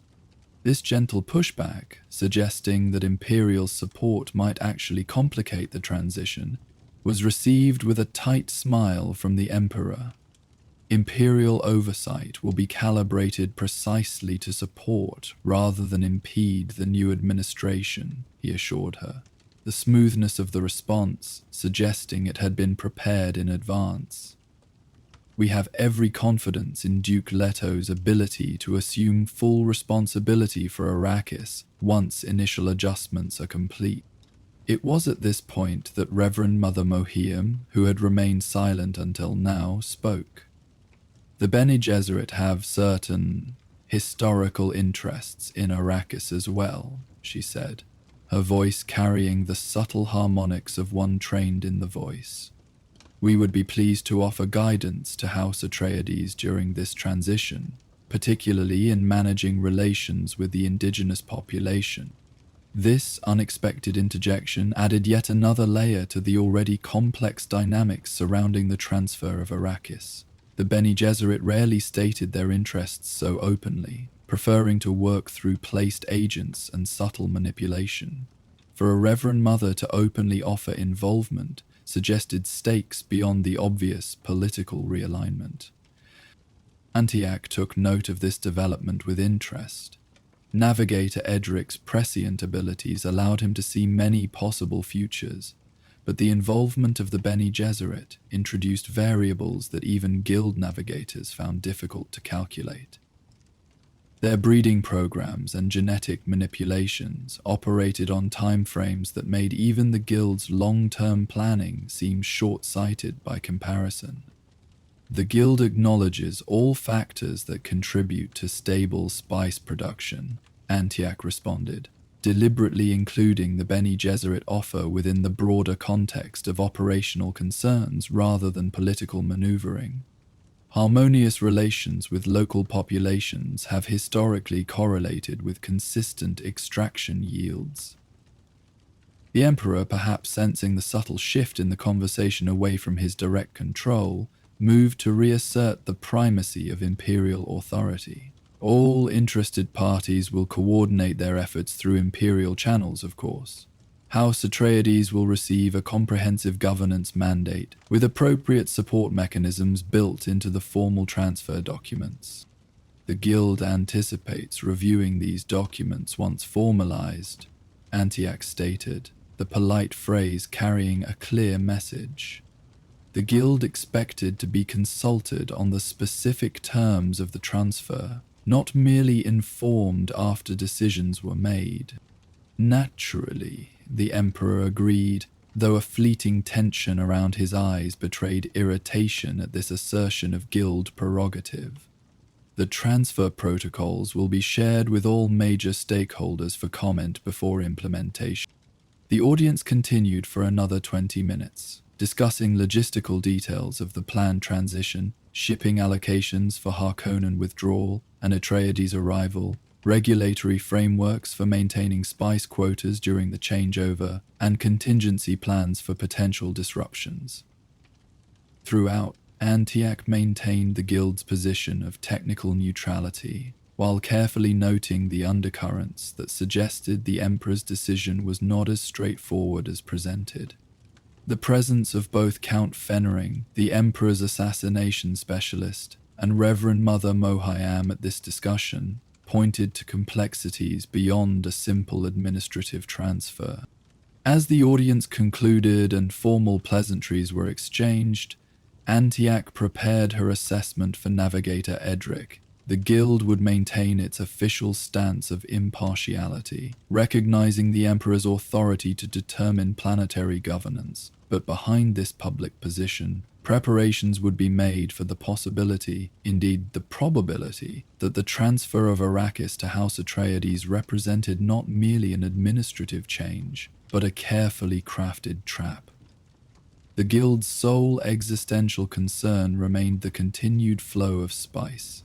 If the Emperor's machinations threatened that flow, whether through open conflict on Arrakis or more subtle disruption of production, the Guild would be forced to abandon its traditional neutrality and intervene directly. As Antiac departed the Imperial Palace, boarding her shuttle to return to the Hayliner in orbit above Kaitane, she composed her report to Navigator Edric with meticulous attention to detail. The subtle gestures, the careful phrasings, the strategic positioning of key players, all would be analyzed by the Navigator's prescient mind, factored into the Guild's ongoing calculations of probability and risk. The Guild had observed the political maneuverings of emperors and houses for millennia, outlasting dynasties and weathering the rise and fall of countless power brokers throughout human space. They would accommodate this latest realignment, as they had all others, with careful neutrality in public and vigilant self-interest in private. For the Guild, politics was never about ideology or allegiance, but simply about ensuring that, regardless of who controlled Arrakis, the spice continued to flow. In that unchanging priority lay their true power, more enduring than imperial decrees and more fundamental than the ambitions of great houses. As her shuttle ascended toward the waiting Hayliner, Antiac gazed down at the glittering expanse of the Imperial capital, its lights burning against the encroaching darkness like stars against the void. Empires rose and fell, houses gained and lost favor, but the Guild remained, the silent, essential thread that held the fabric of human civilization together across the vast gulfs of space. The spice must flow, all else was negotiable. Within the Navigator's tank aboard the Hayliner, Edric Odhone received Antiac's detailed report, his mutated consciousness processing the information on multiple levels simultaneously. Through the orange haze of spice gas, he perceived not just the current political configuration, but the branching possibilities that flowed from it. A decision tree of staggering complexity that extended far beyond the immediate transfer of Arrakis from Harkonnen to Atreides' control. The Emperor moves against House Atreides, Edric observed, his distorted voice bubbling through the spice gas. not simply administrative change, but elimination. The Harkonnen will return, blood will flow, but will spice flow?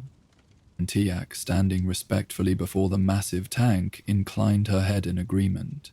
That appears to be the most probable interpretation of events, Navigator. The conversation with Count Fenring carried distinct undertones of premeditated aggression, thinly veiled as regulatory oversight.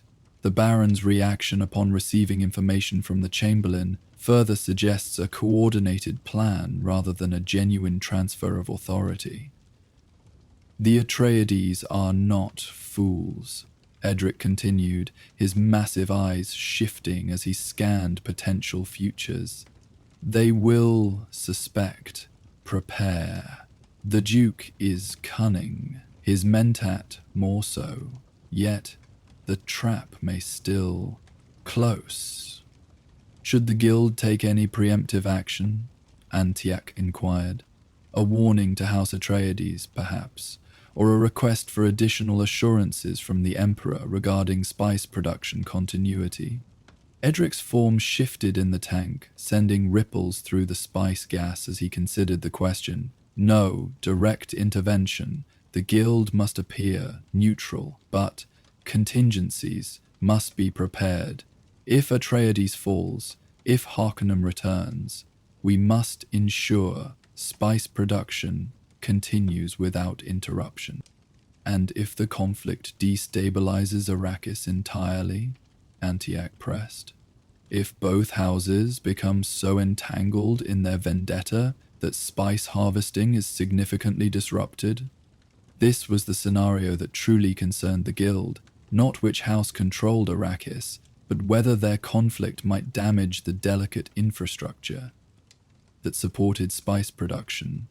A prolonged power struggle on the desert planet could potentially threaten the very foundation of interstellar travel. If both fall?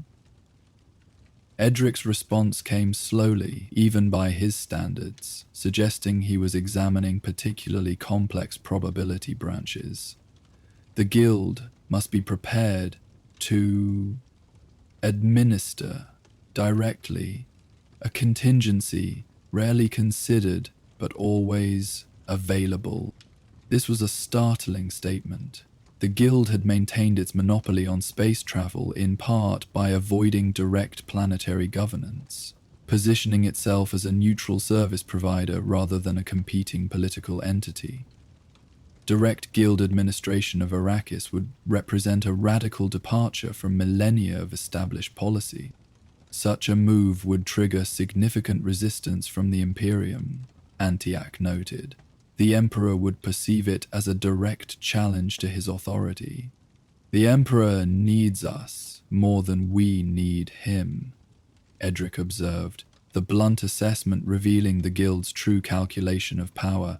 Without spice, his worlds become islands. Without spice, there is no Imperium. He knows this, as do all great houses. Antiak absorbed this profound statement of the underlying reality behind Imperial politics.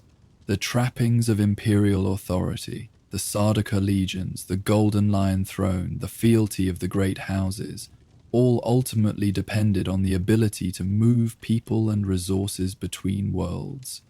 Without the Guild, the vast human diaspora would fragment into isolated planets, unable to maintain the economic and political structures that defined civilization.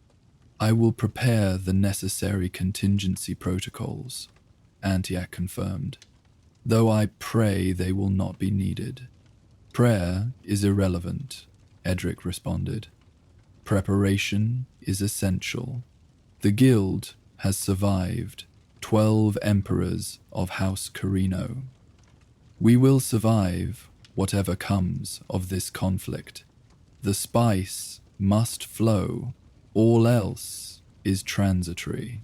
With that pronouncement, Edric's attention turned inward, his consciousness once again stretching across the infinite possibilities of space-time as he calculated the navigational equations for the Hayliner's imminent departure from Catane.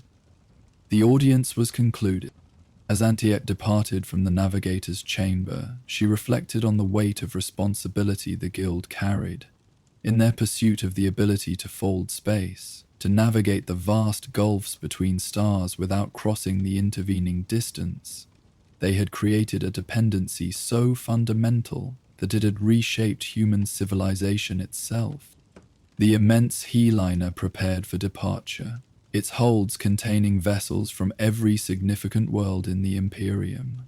Among them were ships bearing representatives of House Atreides, returning to Caladan with news of their impending transfer to Arrakis, unknowingly carrying the seeds of their potential destruction, along with what appeared to be Imperial favor.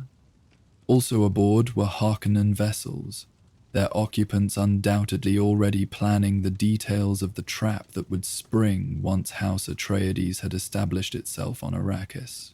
The guild would transport them all with equal efficiency, maintaining its carefully cultivated neutrality while preparing for every possible outcome.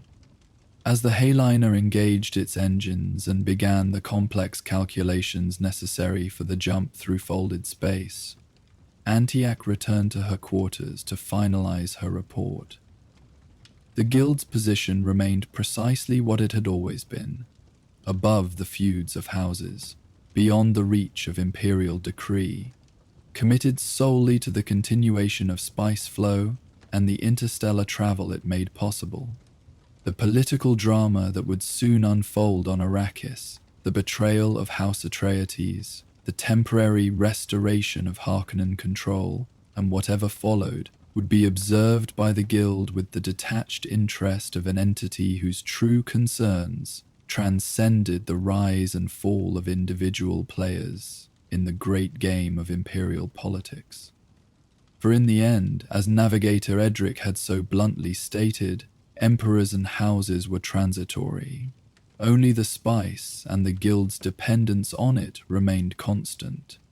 In that dependency lay both their greatest strength and their most profound vulnerability, a paradox that defined their unique position in the complex ecology of power that sustained human civilization across the stars. The Hayliner vanished from Kaitane's orbit, folding space to emerge near distant Caladan, carrying with it the unwitting participants in the next great drama of Imperial politics.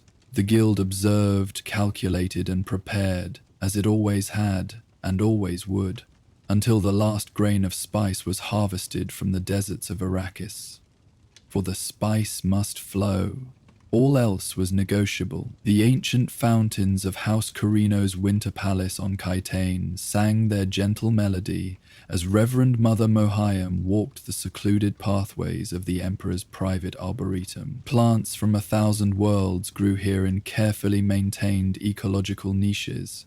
The carnivorous orchids of Ikaz with their subtle perfume, the whispering fronds of Caladan that seemed to murmur secrets as one passed.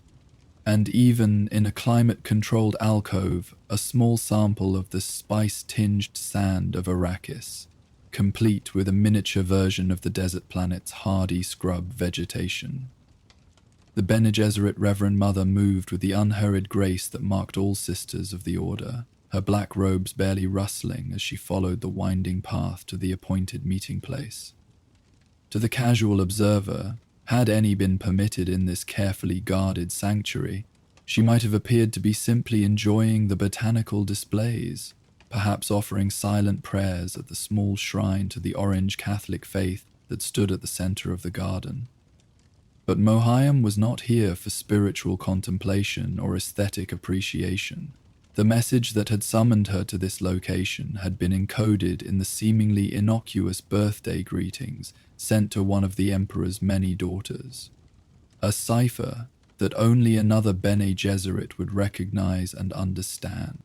In a small clearing bounded by Caledonian roses and haggle quartz formations, another black-robed figure awaited. Reverend Mother Ambrosinia, her hair steel grey beneath her hood, sat on a bench of polished marble, her hands folded placidly in her lap. Though well into her 8th decade, her face showed few signs of aging, a testament to the Bene Gesserit mastery of internal body chemistry that allowed sisters to maintain their vitality far beyond the norm.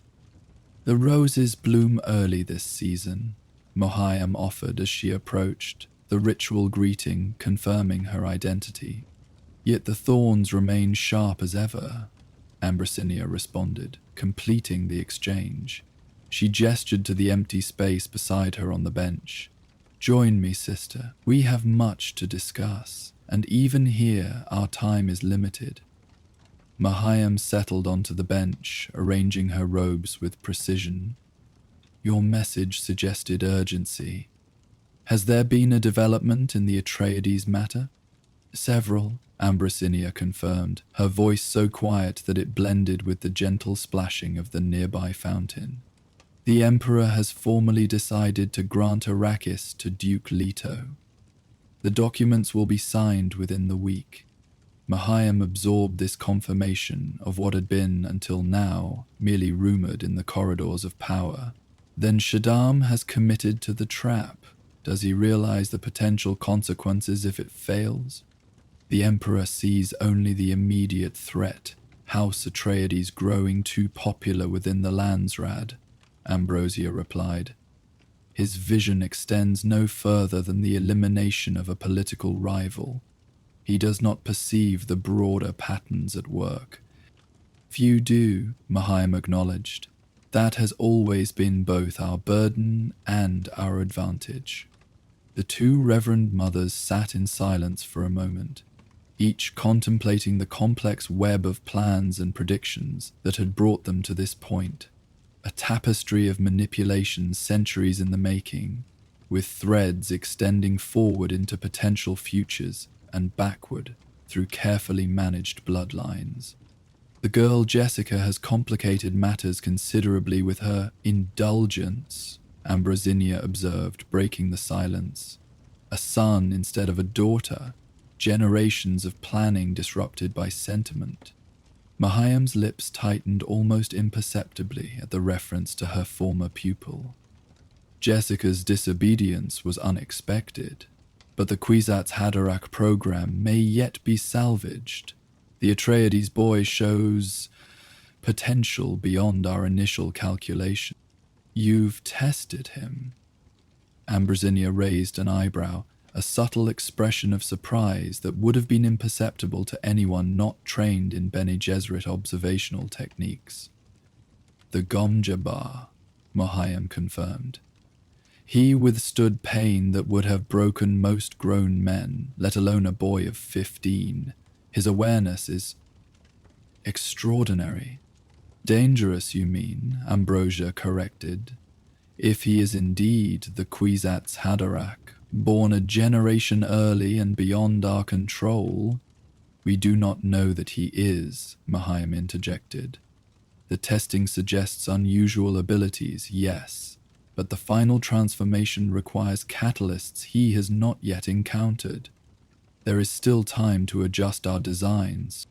Ambrosinia's weathered hand smoothed an invisible wrinkle from her robe, a gesture that, to those familiar with her habits, indicated deep concern.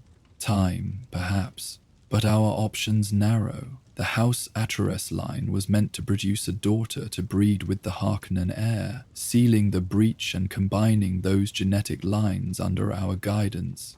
Now we have a son who may already carry the potential we've sought to create through carefully controlled breeding, which makes him all the more valuable," Mahayam pointed out. "If Paul Atreides survives the Emperor's trap, and I believe he may, we must be positioned to guide his development. The Fremen of Arrakis have a prophecy. The Missionaria Protectiva," Ambrosinia nodded. "Our sisters planted the legend of the Lisan al-Gaib centuries ago. You suggest using this to control the boy, if he escapes to the desert." "Not control," Mohayam corrected. "Guide. If he is what I suspect he might be, direct control may be impossible. But influence, that remains within our capabilities. The subtle distinction hung in the air between them, carrying implications that extended far beyond their immediate concern with House Atreides.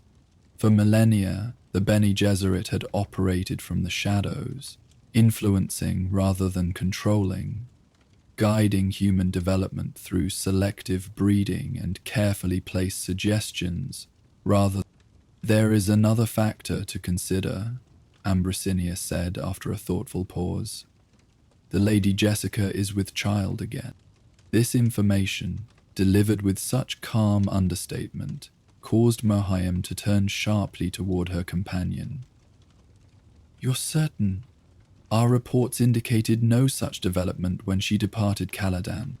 The conception occurred recently, Ambrosinia confirmed. One of our sisters in Duke Leto's household verified the signs before the family departed for Arrakis. Given the timing, the child will be born on the desert planet, assuming the family survives the transition. Mohiam's mind raced through the implications of this news. A second Atreides child. Female or male? Unknown at present. But this pregnancy introduces new variables into our planning. If it's a daughter, she could still fulfill part of our original design, Mohiam completed the thought, even without the planned union with House Harkonnen. An Atreides daughter born on Arrakis, perhaps influenced by the spice from the womb. The possibilities are significant. Ambrosia nodded slowly. Which brings us to the purpose of this meeting. We must decide how to position our sisters in the coming conflict. Do we maintain our traditional neutrality, or do we intervene to protect the Atreides line, or at least the pregnant Jessica and her unborn child? This was the crux of their dilemma, the balance between immediate action and long-term strategy, between safeguarding the specific genetic lines they had cultivated for centuries and adhering to the appearance of political neutrality that had allowed the Bene Gesserit to survive the rise and fall of countless regimes. Direct intervention would expose our interest too clearly, Mohiam said, after careful consideration. The Emperor already suspects that we have designs beyond our stated mission as advisors and truthsayers. To openly support House Atreides against his planned elimination would confirm those suspicions and potentially turn Imperial attention toward our order in ways we would find inconvenient. Yet to do nothing risks losing a genetic line we've cultivated for 20 generations, Amberinia countered. Not to mention the potential Kwisatz Haderach if your assessment of the boy is accurate. A gentle breeze disturbed the Caledonian roses, releasing their subtle fragrance into the air. The scent carried memories for Mohiam of the water-rich world where House Atreides had ruled for generations, of the young Jessica whom she had trained in the Bene Gesserit ways, and of the complex bloodline that had produced Paul Atreides, with his troubling potential to become something the sisterhood had sought for millennia, yet now feared to unleash. There is a middle path, Mohiam suggested finally. We provide Jessica with additional training before she departs for Arrakis, mental techniques that will help her protect herself and her unborn child in the coming crisis. We warn her obliquely of the danger, enough that she will be prepared without exposing our knowledge of the Emperor's specific plans. And the boy? Ambrosiany asked. If he is indeed on the path to becoming the Kwisatz Haderach? We observe, Mohiam said simply. We gather data. We prepare contingencies. If he survives the trap on Arrakis and takes refuge with the Fremen, our embedded mythologies will ensure he receives the guidance we've prepared over centuries.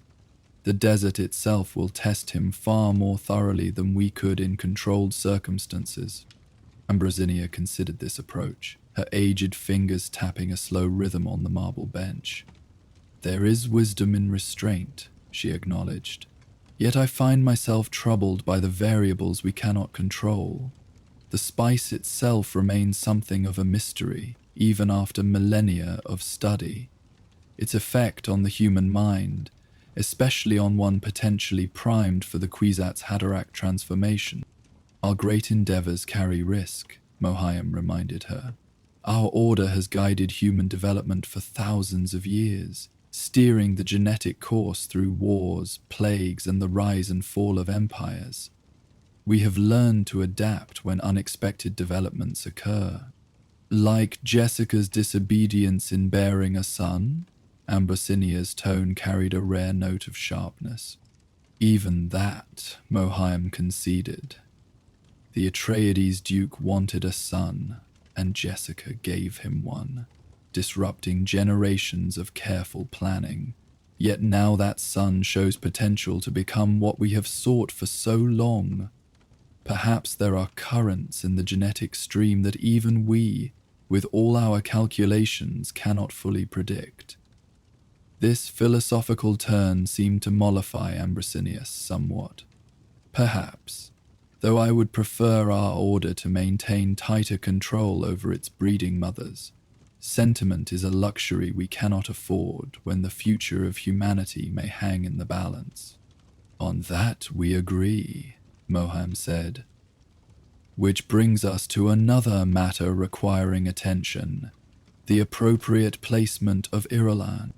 The mention of Emperor Shaddam's eldest daughter shifted their focus to more immediate concerns. Princess Irulan, educated in Bene Gesserit ways though not a full sister, represented one of the Order's most valuable political assets, a direct line of influence to the Imperial throne itself. Irulan has been receptive to our guidance, Ambrosinia noted. Her journals suggest a mind both analytical and sensitive to the deeper currents of Imperial politics.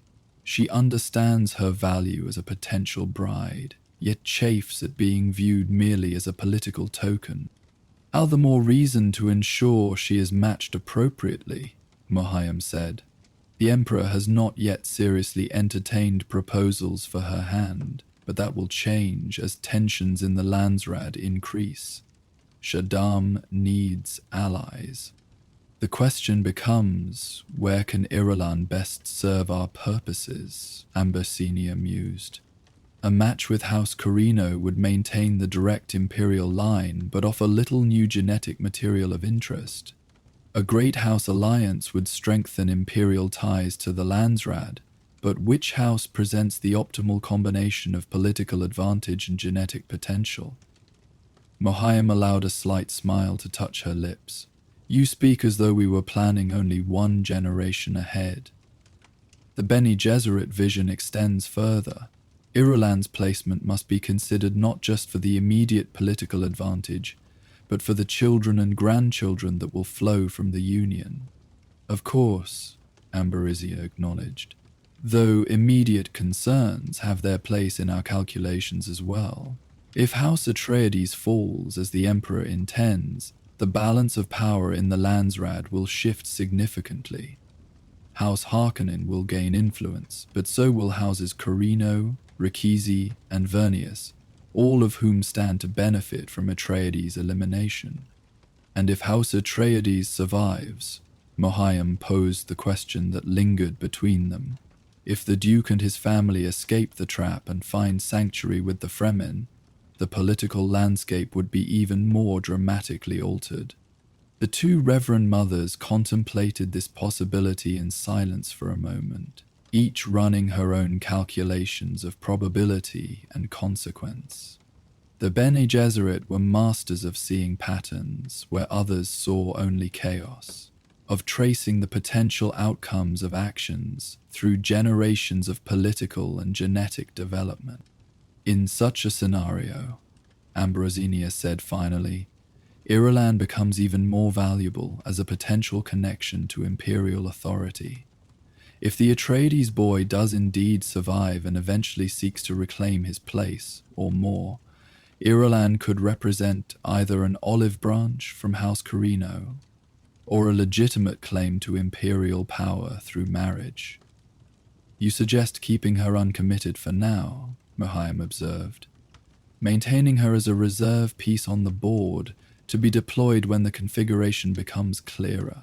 Precisely, Ambrosinia confirmed. Irulan is still young. A delay in marriage arrangements can be managed through the usual methods: diplomatic deflection, subtle health concerns, educational requirements. The Emperor is not eager to part with his daughter in any case. He sees her as an extension of his own influence within the court. Agreed, Mohiam said after a brief consideration. Irulan remains in reserve, continuing her Bene Gesserit training and her study of political history. Both will serve her well, regardless of which path events take. With this matter temporarily resolved, their conversation turned to more specific genetic questions: the tracking of key bloodlines through the great and minor houses, the identification of promising combinations, and the subtle arrangements necessary to guide these bloodlines toward their desired confluences.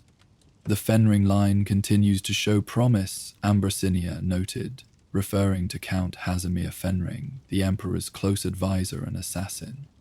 Though technically a genetic eunuch and incapable of producing offspring, his other genetic traits would be valuable if they could be preserved through collateral lines. Lady Margot has been working to that end, Mohiam confirmed, referring to Fenring's wife, a full Bene Gesserit sister. Her positioning within House Fenring gives her access to the Count's relatives, several of whom carry the same desirable traits without the reproductive limitations. She has arranged matches for two of his cousins with promising partners from houses Richizi and Ikaz. And what of House Vernius? Ambersinio inquired. Their technological aptitude represents a valuable trait, yet their political position grows increasingly precarious as tensions with Ix continue. We have sisters placed in 3 branches of House Vernius, Mohiam reported. The primary bloodline will be preserved regardless of political developments, though I share your concern about their vulnerability. House Telax has shown increasing interest in Ixian technology, and their methods of genetic manipulation remain concerning to our order. The mention of the Telaxu masters of genetic engineering, whose techniques the Bene Gesserit considered both fascinating and abhorrent, cast a momentary shadow over their discussion. Unlike the Bene Gesserit, who worked through natural conception and selective breeding over generations, the Telaxu directly manipulated genetic material in ways that challenged the very definition of humanity. The Telaxu bear watching, Ambersinia agreed. Their axolotl technology advances more rapidly than our intelligence suggested it would. If they achieve true mastery of artificial wombs, the implications for our breeding program could be significant. Another reason to accelerate certain aspects of our work, Mohiam noted. If the Kwisatz Haderach program can be brought to fruition before the Tleilaxu perfect their techniques, our position would be considerably strengthened. Their conversation paused as a distant chime sounded through the garden, a signal that the Emperor's household was preparing for the evening meal, which would bring increased activity to even this secluded corner of the palace grounds. Our time grows short, Ambrosinia observed. Let us conclude with a decision on the immediate concern, House Atreides and the coming crisis on Arrakis. Mohiam nodded, gathering her thoughts. We proceed as discussed. Jessica receives additional training focused on survival techniques and protection of her unborn child. We maintain formal neutrality in the conflict between Houses Atreides and Harkonnen, with the Emperor's involvement officially unknown to us. Our sisters embedded with the Fremen are instructed to watch for the arrival of the Atreides heir and to report any unusual developments, particularly any signs of heightened awareness or prescience. And if the boy shows definitive signs of being the Kwisatz Haderach, Ambrosia pressed, returning to the central concern that had brought them together, then we face a moment of crisis and opportunity unlike any in our order's history. Mohiam acknowledged candidly. The Kwisatz Haderach, a male who can access both male and female genetic memory, who can see paths in the future that even our most talented Reverend Mothers cannot, represents both the culmination of our breeding program and a potential threat to our control of it. All the more reason to ensure we have contingencies in place, Ambrosinia insisted. If the Atreides boy does develop such abilities, we must have means of guiding or, if necessary, containing him. Mohiam's expression grew thoughtful. There may be natural limitations that serve our purposes. The spice itself, which seems necessary to trigger the deeper awareness we seek, is also dangerously addictive. Any who walk the path towards such heightened consciousness must also navigate the perils of dependence. This may provide a form of control, even over one whose abilities exceed our own. A thin reed to cling to, Ambrosinia observed skeptically, but perhaps the best available under the circumstances. They rose from the bench in unison, their discussion concluded for now, though both knew that the implications would continue to unfold long after they parted. As they prepared to leave the garden by separate paths, Mohiam to attend the Emperor as his truth-sayer at the evening meal, Ambrosia to return to the Bene Gesserit chapter house on the outskirts of the capital, a slender figure stepped from behind a large Hagal quartz formation that had concealed her presence. Reverend Mothers, the young woman greeted them, bowing with perfect Bene Gesserit posture. Her black robe marked her as an acolyte of the order, though the red piping at her collar indicated she had advanced well beyond the initial stages of training. Sister Helena, Ambrosinia acknowledged, showing no surprise at the young woman's appearance. Your timing is precise, as always. I come as instructed, Reverend Mother, Helena replied, her voice modulated to the exact tone of respectful attention that Bene Gesserit training demanded. The observation exercise is complete.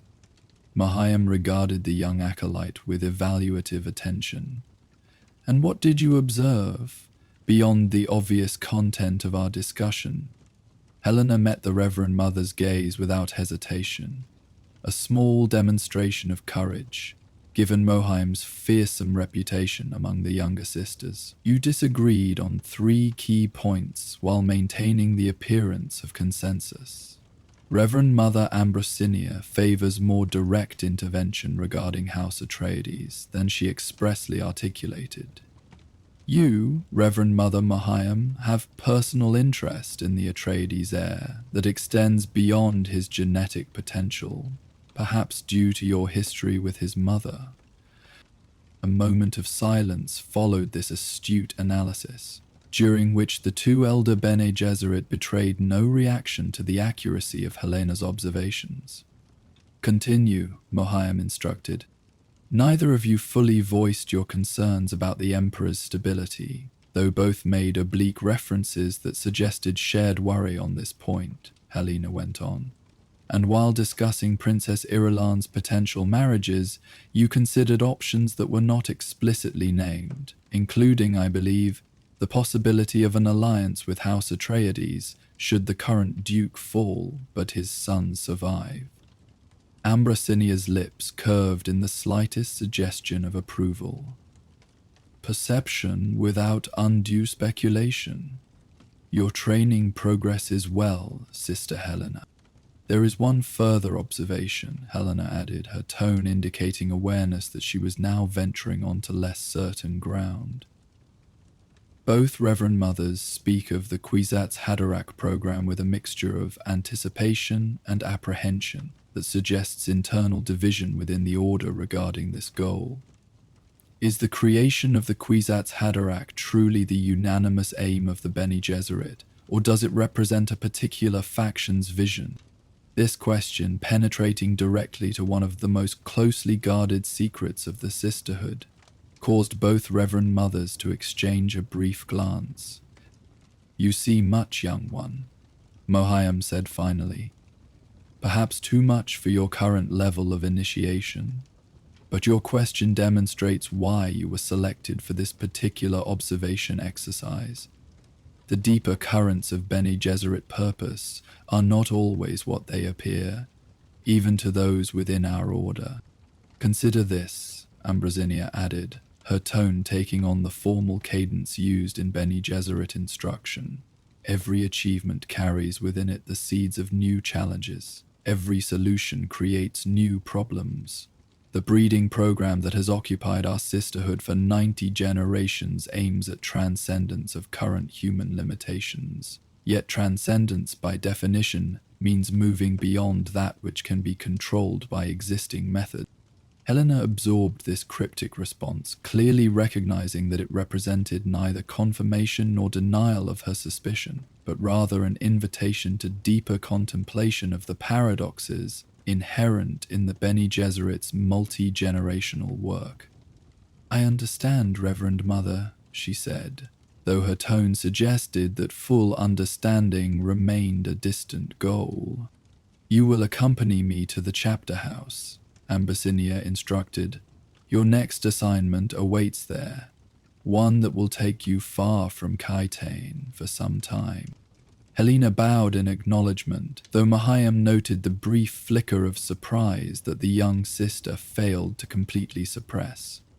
Assignments directly from a Reverend Mother of Ambrosinia's standing were uncommon for acolytes, suggesting that Helena's training was being accelerated for some specific purpose.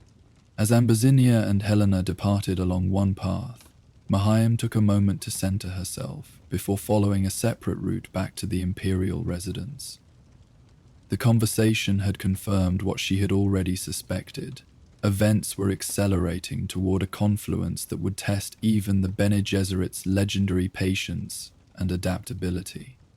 House Atreides, House Harkonnen, the Emperor, the Guild, the Fremen of Arrakis, all were pieces moving on a board far larger than any of them comprehended. Only the Bene Gesserit, with their millennia of careful record-keeping and pattern analysis, could see the larger design taking shape, and even they could not predict with certainty what would emerge when Paul Atreides, potentially the Kwisatz Haderach born a generation too soon, encountered the harsh crucible of Arrakis. As Mahayam walked the polished corridors of the Imperial Palace, preparing to resume her public role as the Emperor's truthsayer, she allowed herself a rare moment of private doubt. The Bene Gesserit had manipulated the genetic destiny of humanity for thousands of years, guiding bloodlines toward convergences that would strengthen desirable traits while eliminating weaknesses. They had planted myths and prophecies on hundreds of worlds, preparing the cultural soil for their eventual harvest. They had placed sisters in positions of influence throughout the Imperium, creating a web of observation and control unmatched by any other power. Yet for all their careful planning, they remained vulnerable to the one factor they could never fully control: human choice.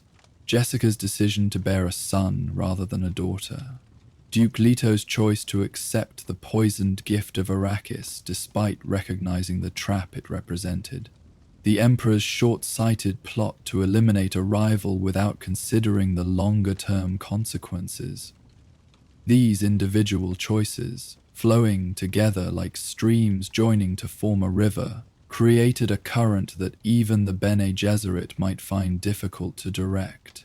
And if the Atreides boy truly was the Kwisatz Haderach, or on the path to becoming something equally transformative, then his choices might alter the course of human history in ways that not even the Sisterhood, with all its accumulated wisdom, could fully anticipate.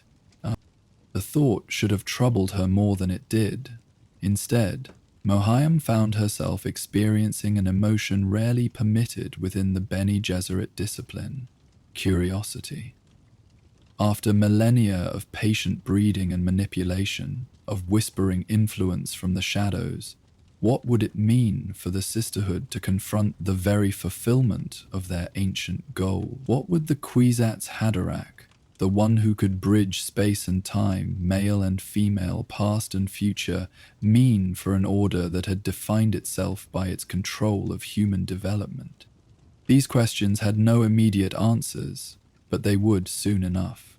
Events on Arrakis would unfold as they must, driven by the complex interplay of political ambition, ancient vendetta, and the harsh realities of the desert planet itself.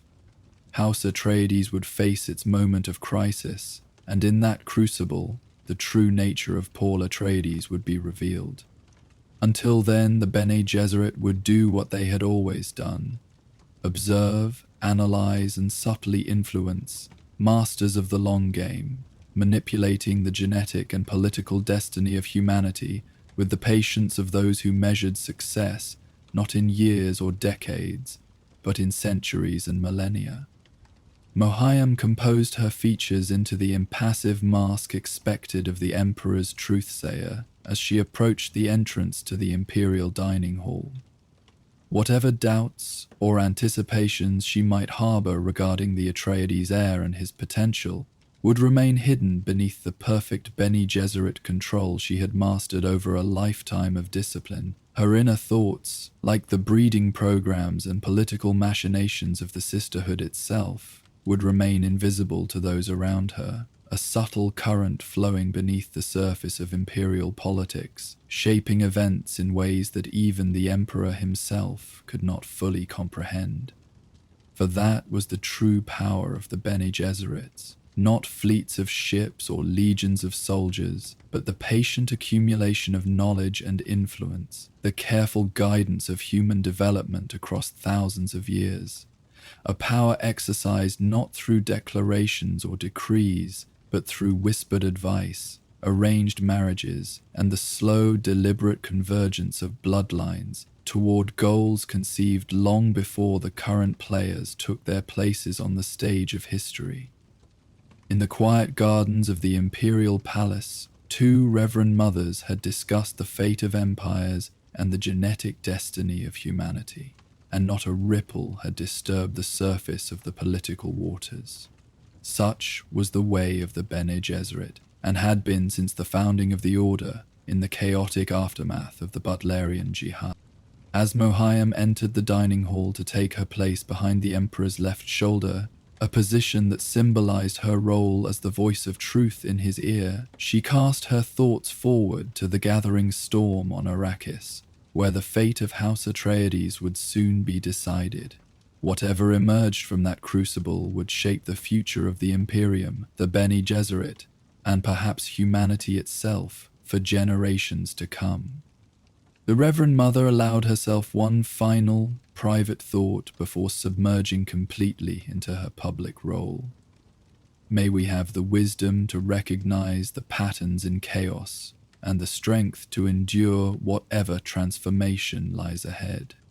Then, with the perfect composure that marked all sisters of her order, she assumed her position and prepared to observe the evening's political maneuvering with the detached attention of one who measured success not in momentary advantage, but in the patient unfolding of plans conceived long before any present at the imperial table had drawn their first breath. As the Emperor entered to take his place at the head of the table, Mohiam's thoughts returned briefly to the garden conversation with Ambrosinia, and to the young acolyte who had perceived more than expected. The Bene Gesserit way was to prepare for all possibilities, to see not just the obvious path, but the hidden currents that might alter its course. Whatever came on Arrakis, whether the fall of House Atreides, the rise of an unexpected power, or something beyond even Bene Gesserit calculation, the sisterhood would adapt, survive, and continue their ancient work. For in the end, that was their greatest strength, not the ability to control events, but the capacity to incorporate even the unexpected into their long-term vision. If Paul Atreides proved to be the Kwisatz Haderach born a generation too soon, or something else entirely, the Bene Gesserit would find a way to weave even this disruption into the larger pattern of their design. Such was the way of those who thought not in days or years, but in centuries and millennia, the patient architects of humanity's genetic and political destiny, moving always in the shadows, their true power revealed only in the subtle currents that shaped the course of history itself. The Imperial Palace on Catine contained many chambers designed to impress visitors with the overwhelming power and majesty of House Carino. There were vast ceremonial halls where thousands could gather, their soaring ceilings emblazoned with scenes of imperial conquest. There were formal reception rooms lined with priceless artifacts from 10,000 years of human history. There were parade grounds where the Emperor's elite Sardaukar troops performed precision drills in their intimidating black uniforms.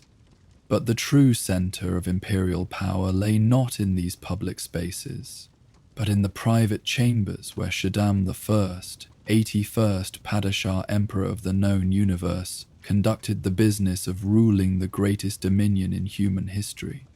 The Golden Chamber was one such space, not the largest or most ostentatious in the palace, but perhaps the most significant in terms of real authority. Here, in a room accessible only through a series of security checkpoints and hidden passages, the Emperor granted private audiences to those seeking imperial favor, judgment, or mercy. The chamber took its name from the subtle golden illumination that pervaded it, light that seemed to emanate not from specific sources but from the very walls themselves, casting everything in a warm glow that was simultaneously flattering and revealing. The floors were polished Hagal quartz, veined with precious metals. The walls were paneled in rare woods from Ikaz, intricately carved with scenes from imperial mythology. At the center of the room stood not a throne, but a massive desk of bulletproof Ilaka wood, behind which the Emperor conducted his most sensitive business. Today, Shaddam IV sat at this desk reviewing reports from across his vast domains.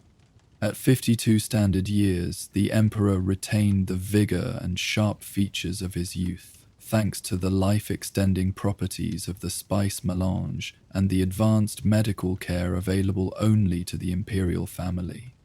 His red hair showed only the slightest touches of grey at the temples, and his green eyes remained clear and penetrating. He wore a simple uniform of imperial crimson and gold, its military styling a reminder of the Sardaukar might that ultimately enforced his will throughout the Imperium.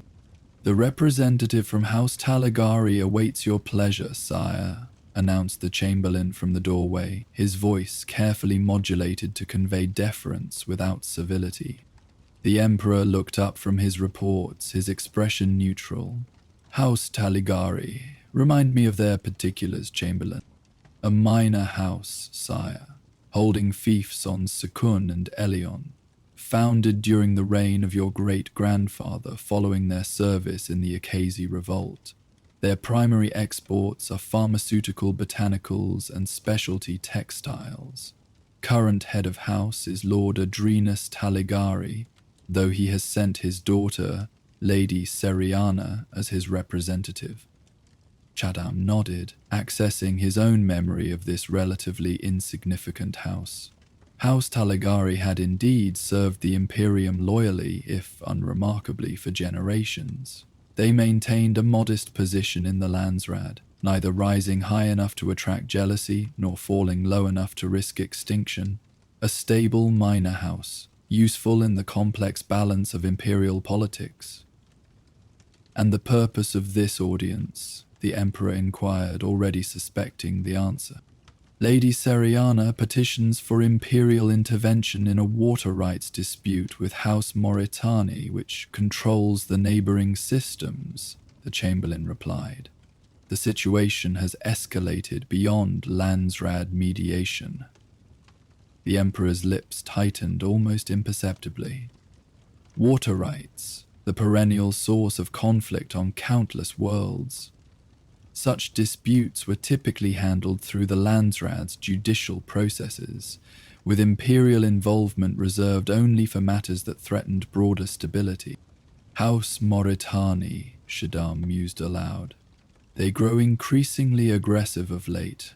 Viscount Hundro seems determined to expand his influence by any means available. Indeed, sire, the Spacing Guild has also expressed concern about Mauritani activities disrupting commerce in that sector. This additional information altered the Emperor's calculations slightly. If the Spacing Guild had taken note of the situation, it suggested implications beyond a simple territorial dispute. The Guild's interest in anything outside spice production and interstellar transport was unusual and potentially significant. Very well, Shaddam decided. I will see Lady Talagari now. No attendants except yourself and the usual guards. The Chamberlain bowed and withdrew, returning moments later with the representative from House Talagari. Lady Seriana entered the Golden Chamber with the careful poise of one who had been extensively coached on Imperial protocol. She was perhaps 30 standard years old, with the olive complexion common to the people of Sikun and dark hair arranged in an elegant but conservative style. Her gown, in the deep blue and silver of House Talagari, was formal without being ostentatious, an appropriate choice for a minor house representative seeking aid rather than displaying wealth. The Chamberlain announced her with formal precision. Lady Seriana Talagari, daughter of Lord Adrenus Talagari, representative of House Talagari, holder of fiefs on Sikund and Elion, petitioner to the Golden Lion throne. Lady Seriana approached the Emperor's desk and executed a perfect court curtsy, neither too deep, which would suggest excessive subservience, nor too shallow, which would suggest presumption. Your Imperial Majesty honors House Talagari with this audience. I bring the loyal greetings of my father and our people. The Emperor acknowledged her with a slight nod. Rise, Lady Seriana. We recall your father's loyal service to our house. The Talagari botanical preserves on Sikun are quite renowned, are they not? It was a test, a small one, but significant. The Emperor rarely concerned himself with the specific details of minor house holdings. By mentioning this particular feature of Talagari territory, he was evaluating whether the lady would recognize the implied knowledge and interest. Your Majesty is most gracious to remember, Seriana responded, rising smoothly from her curtsy. The preserves have been our pride for 3 generations, providing medicinal compounds used throughout the Imperium, including in several formulations reserved for the Imperial Medical Service. Well played, Shaddam thought with mild approval.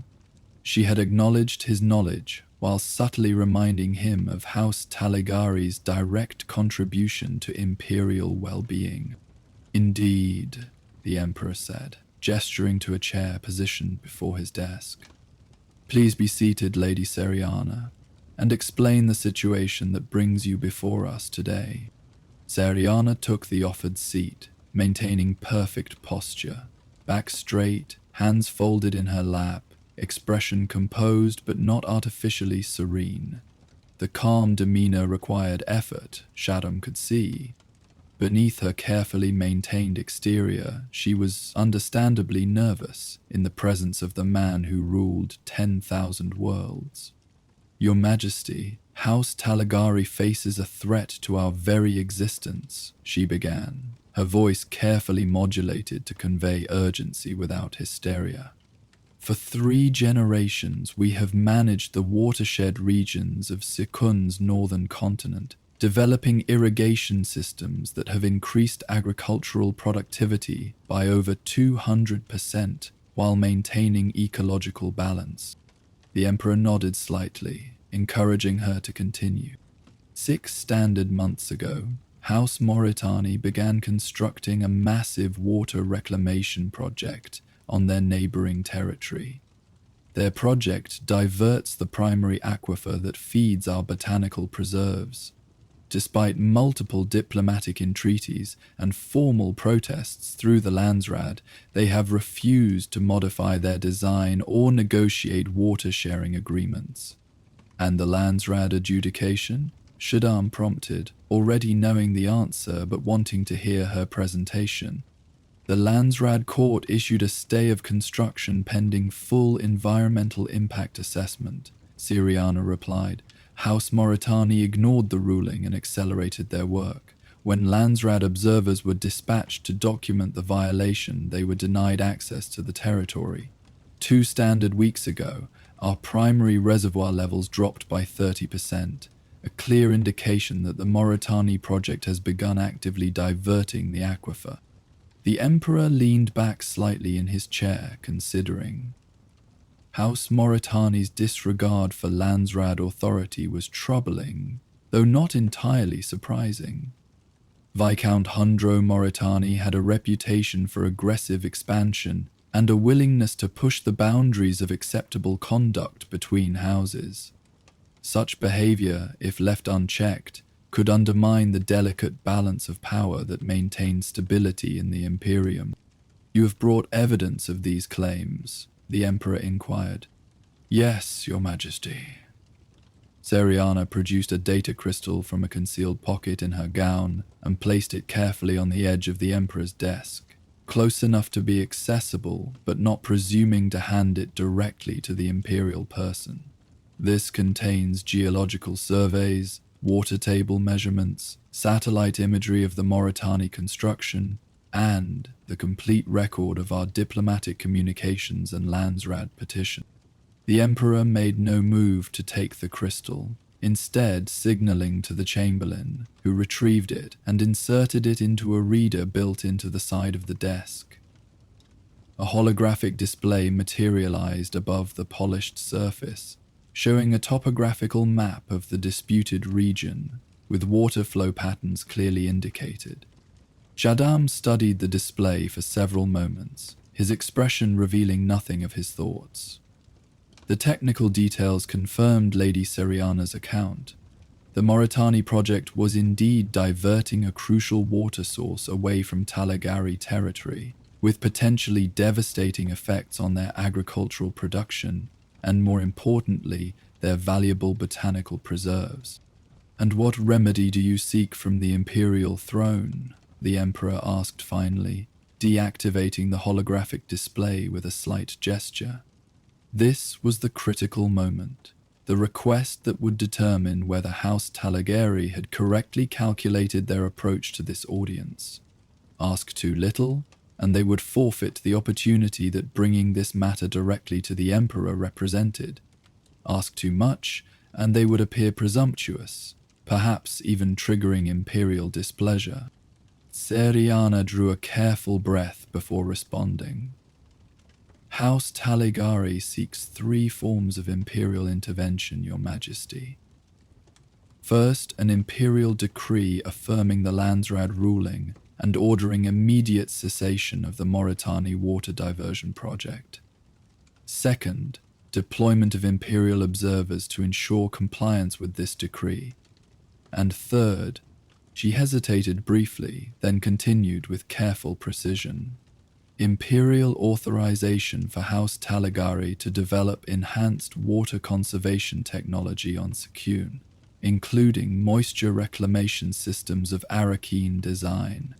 The last request caught the Emperor's attention. Water conservation technology developed on Arrakis, the desert planet where water was so precious that even human tears were considered property to be recovered, was among the most advanced in the Imperium. Much of it was classified as protected technology, its export tightly controlled to prevent water-rich planets from developing the self-sufficiency that might lead to reduced dependence on Imperial trade networks. Arrakis moisture reclamation systems, Shaddam repeated, studying Lady Siriana's face. An interesting request.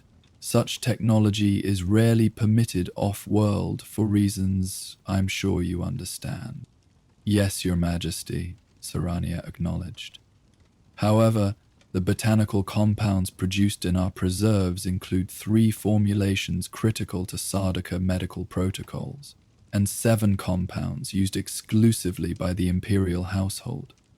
The projected water shortages would reduce production of these compounds by 60 to 70% within 1 standard year. It was a masterful response, linking House Taligari's need directly to Imperial interests without explicitly threatening to withhold crucial medical supplies. The implication was clear but deniably indirect. Help us maintain our water supply, or face shortages of compounds your forces and family rely upon. Shaddam allowed a slight smile to touch his lips, acknowledging the skillful maneuvering while revealing nothing of his decision. You present your case well, Lady Seriana. House Taligari has indeed served the Imperium loyally, and the preservation of crucial medical compounds is certainly a matter of Imperial interest. He rose from behind his desk, a gesture that prompted Seriana to immediately stand as well.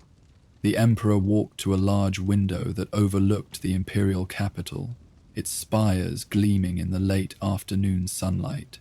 This movement was not merely theatrical. It allowed him a moment to consider the broader implications of this seemingly minor dispute.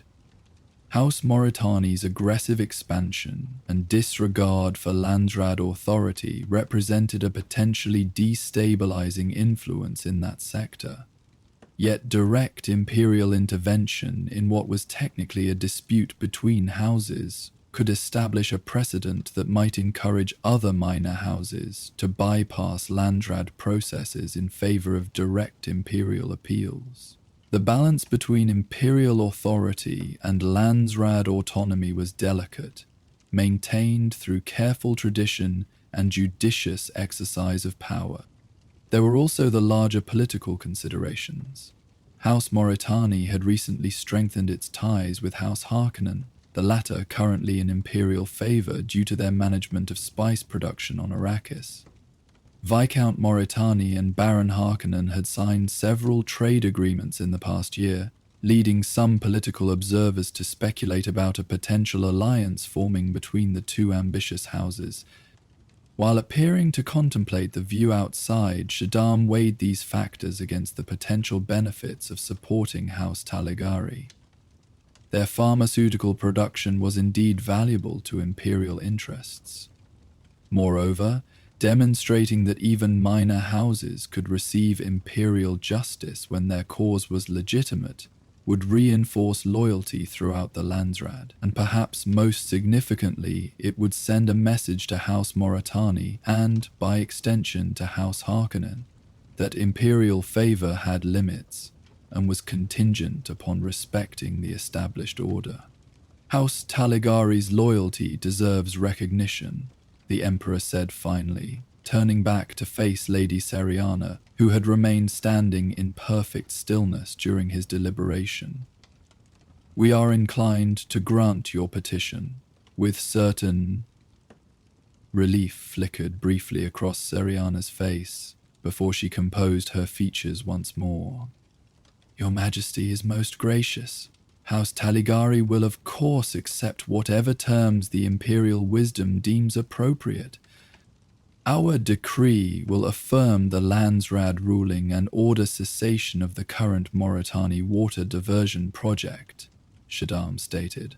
However, rather than deploying Imperial observers directly, we will authorize a joint observation team composed of Landsraad representatives and Imperial technical advisors. This maintains the proper balance between Imperial authority and Landsraad jurisdiction. Seriana nodded in acceptance. A wise solution, Your Majesty. As for the Arrakeen water conservation technology, the Emperor continued, we will grant a limited technology transfer, specifically the moisture reclamation systems necessary to maintain optimal conditions for your pharmaceutical botanical preserves. The technology will be licensed, not granted outright, with annual renewal contingent upon continued production of the compounds required for Imperial use. This arrangement served multiple purposes. It provided House Taligari with the technology they needed while maintaining Imperial control. The licensing requirement ensured ongoing leverage over the minor house, and the specific limitation to pharmaceutical production prevented the technology from being applied to general water management that might increase Taligari's independence. House Taligari is profoundly grateful for your Majesty's generosity and wisdom, Zariana responded with a deep formal curtsy. We pledge continued loyal service to the Golden Lion throne and increased production of the pharmaceutical compounds essential to Imperial health. The Emperor returned to his desk and pressed a subtle control, summoning the Chamberlain who had been waiting discreetly outside. The formal decree will be prepared for our signature by tomorrow. You will remain as our guest until then, Lady Seriana. It is an honor, Your Majesty, she replied, understanding that this was both genuine hospitality and a means of keeping her within the palace until all details were finalized.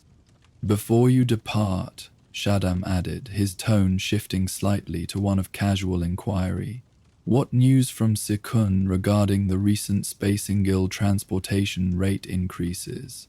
Have they affected your export capacity significantly? The question came without preamble, an apparently innocuous shift in topic that was in fact a careful probe. The Guild's rate adjustments were a source of tension throughout the Imperium, with many houses, both major and minor, quietly voicing frustration at what they perceived as exploitative practices protected by the Guild's monopoly on interstellar travel. Seriana responded with suitable diplomatic caution. The rate increases have required some adjustments to our export strategies, Your Majesty. However, House Taligari recognizes the essential service the Guild provides and the complex factors that influence their economic decisions. It was a safe answer, neither criticizing the Guild nor displaying excessive deference to their policies. Shaddam nodded slightly, satisfied with her political instinct if not particularly enlightened by the content of her response. Indeed, the Emperor agreed. The Guild's calculations often encompass factors beyond the immediate economic considerations. As does the Imperium's, with that subtle reminder of the complex political calculations that shaped Imperial decision-making. Shaddam signaled the end of the audience. The Chamberlain will escort you to your accommodations, Lady Seriana. We look forward to formalizing our decree tomorrow.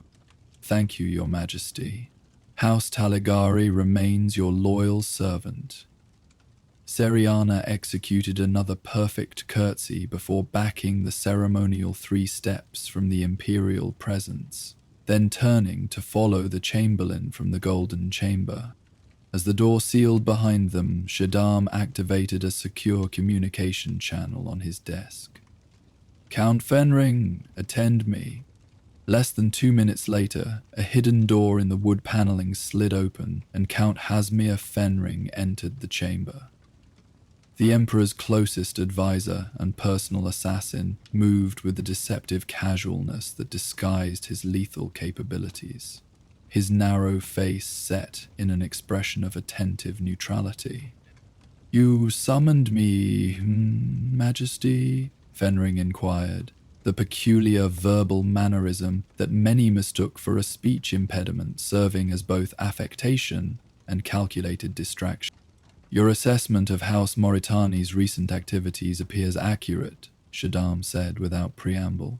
Their disregard for Landsraad authority has progressed from theoretical to practical.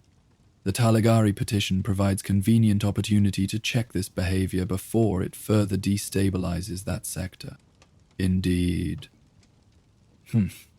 Fenring agreed, moving to stand beside the Emperor's desk with the easy familiarity of their lifelong association. Viscount Mauritani tests boundaries. Perhaps encouraged by his recent arrangements with House Harkonnen.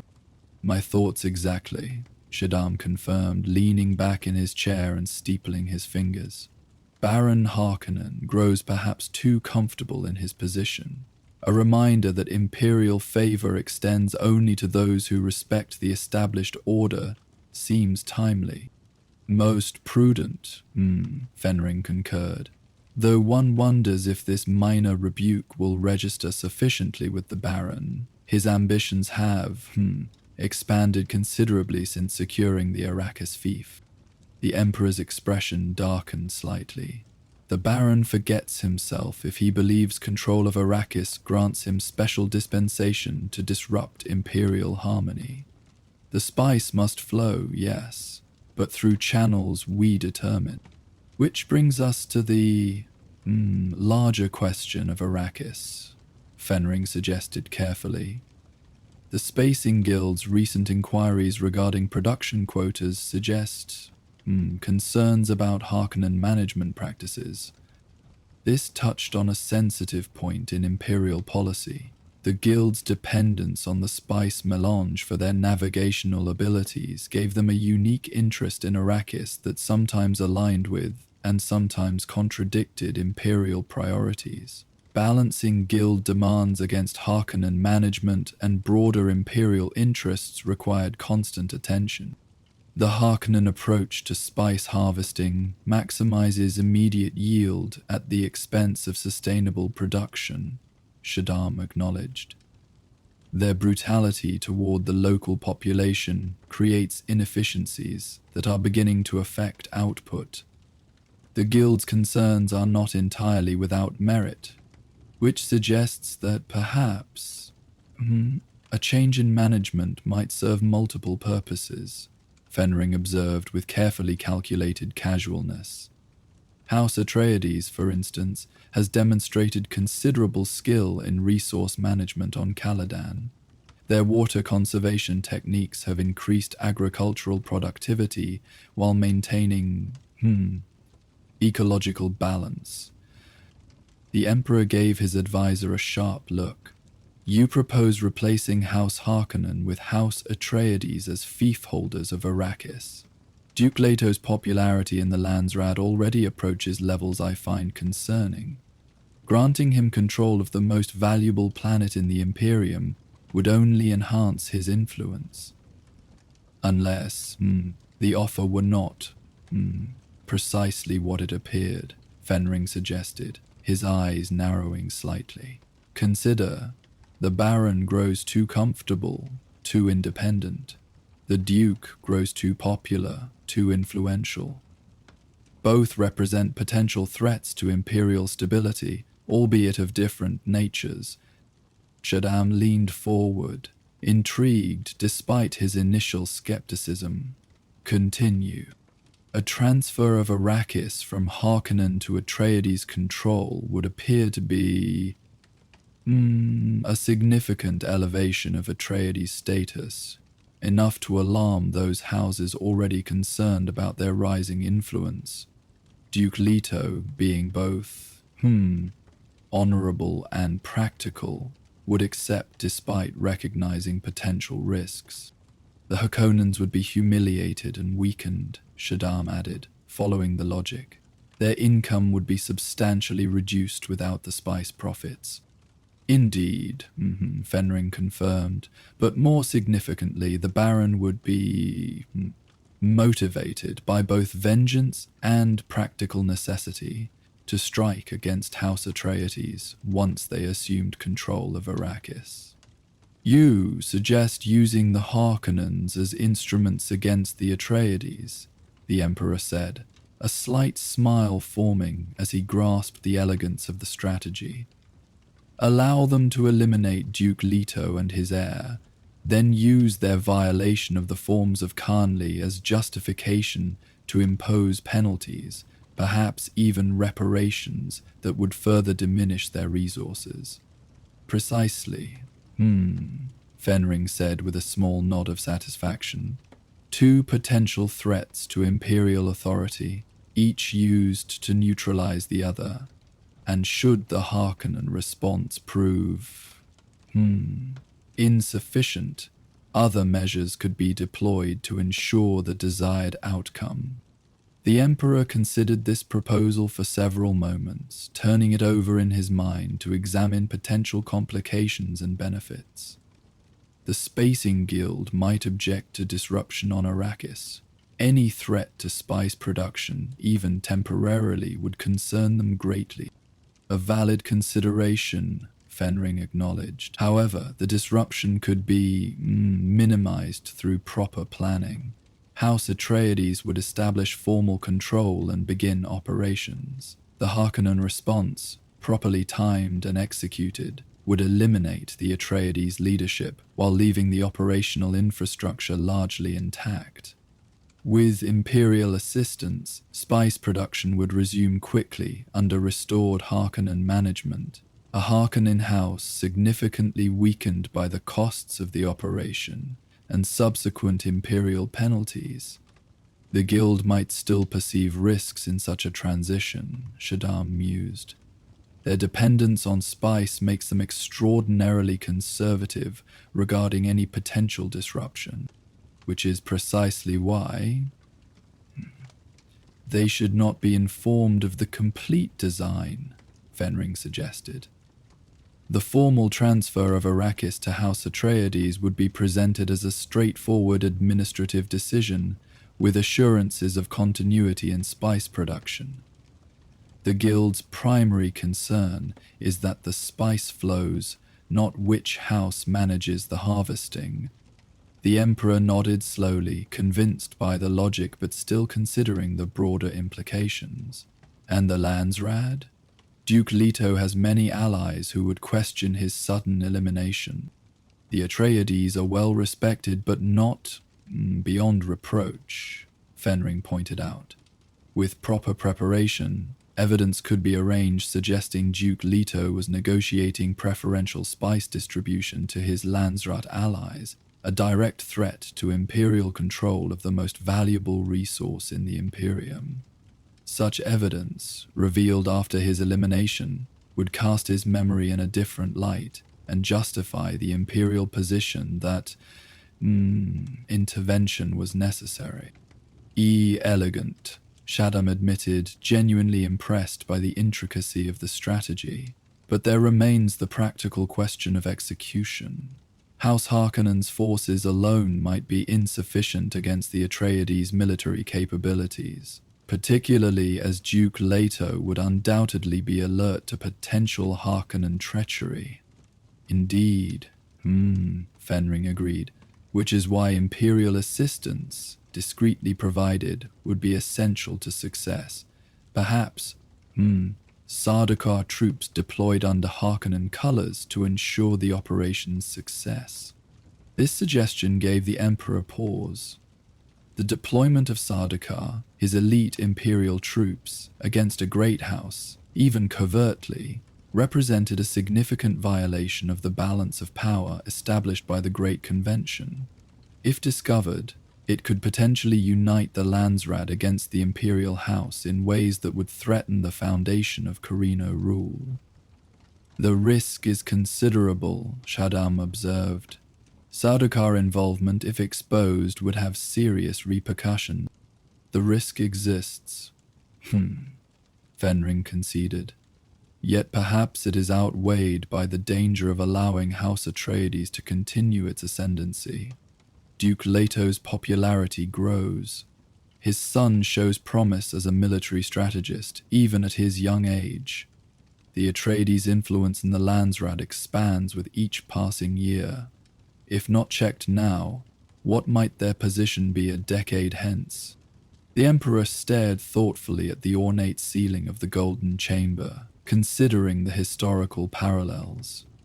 House Corino had maintained Imperial authority for 10,000 years by carefully balancing the power of the great houses, preventing any from achieving sufficient influence to challenge the throne. When necessary, potential rivals had been eliminated through various means, sometimes openly, through formal declarations of Imperial displeasure and subsequent action, but more often through subtle manipulation of house rivalries.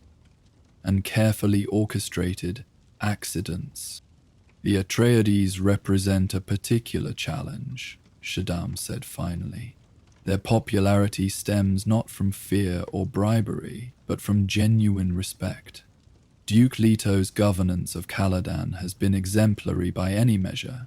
His military leadership during the Akazi conflict demonstrated both tactical brilliance and unusual concern for civilian casualties.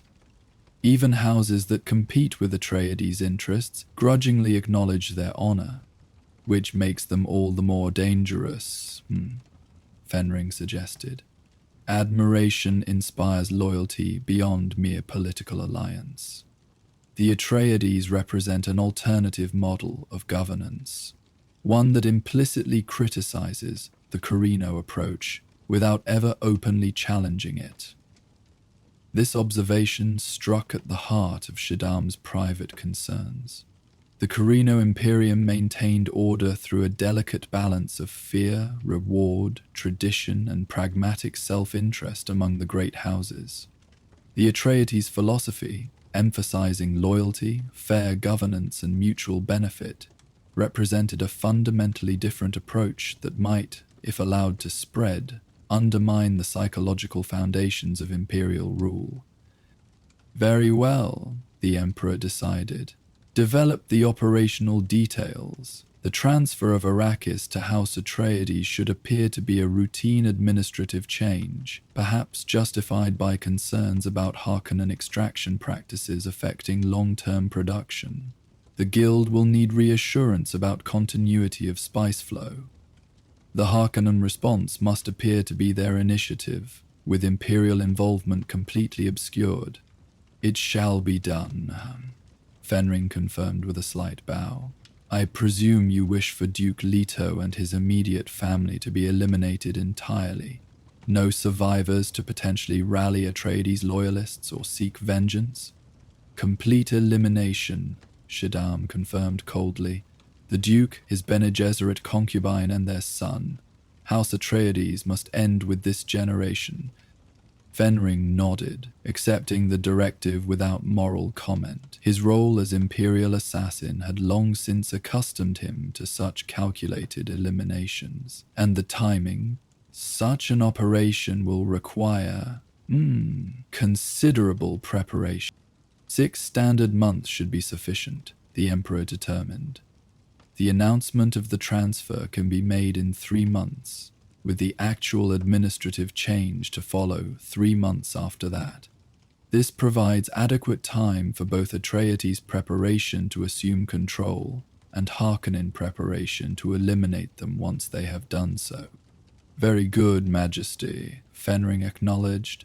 I will begin immediate coordination with the necessary parties. The Sardaukar involvement will be particularly delicate to arrange without attracting notice. As Count Fenring prepared to depart through the same hidden door by which he had entered, the Emperor added one final instruction. This operation is to be compartmentalized to the highest degree. Only you and I are to know the full design. All others, including the Harkonnens, will be managed on a need-to-know basis, appropriate to their role. Of course, Fenring agreed. Operational security is paramount for success. With a final bow, the Count departed, leaving Shaddam alone in the Golden Chamber. The Emperor returned to his desk and activated the holographic display once more, this time calling up images of Arrakis, the desert planet whose sparse surface concealed the most valuable substance in the known universe. The decision he had just made would set in motion events that would reshape the political landscape of the Imperium, potentially for generations to come. If successful, the operation would eliminate 2 problematic houses as independent powers, reducing the Harkonnens to Imperial dependence through the costs and penalties of their action against the Atreides, and eliminating the Atreides entirely as potential rivals to Carino authority. Control of Arrakis would be maintained, spice would continue to flow, and the delicate balance of power that sustained Imperial rule would be preserved. Yet even as he contemplated these benefits, Shaddam felt a flicker of unease.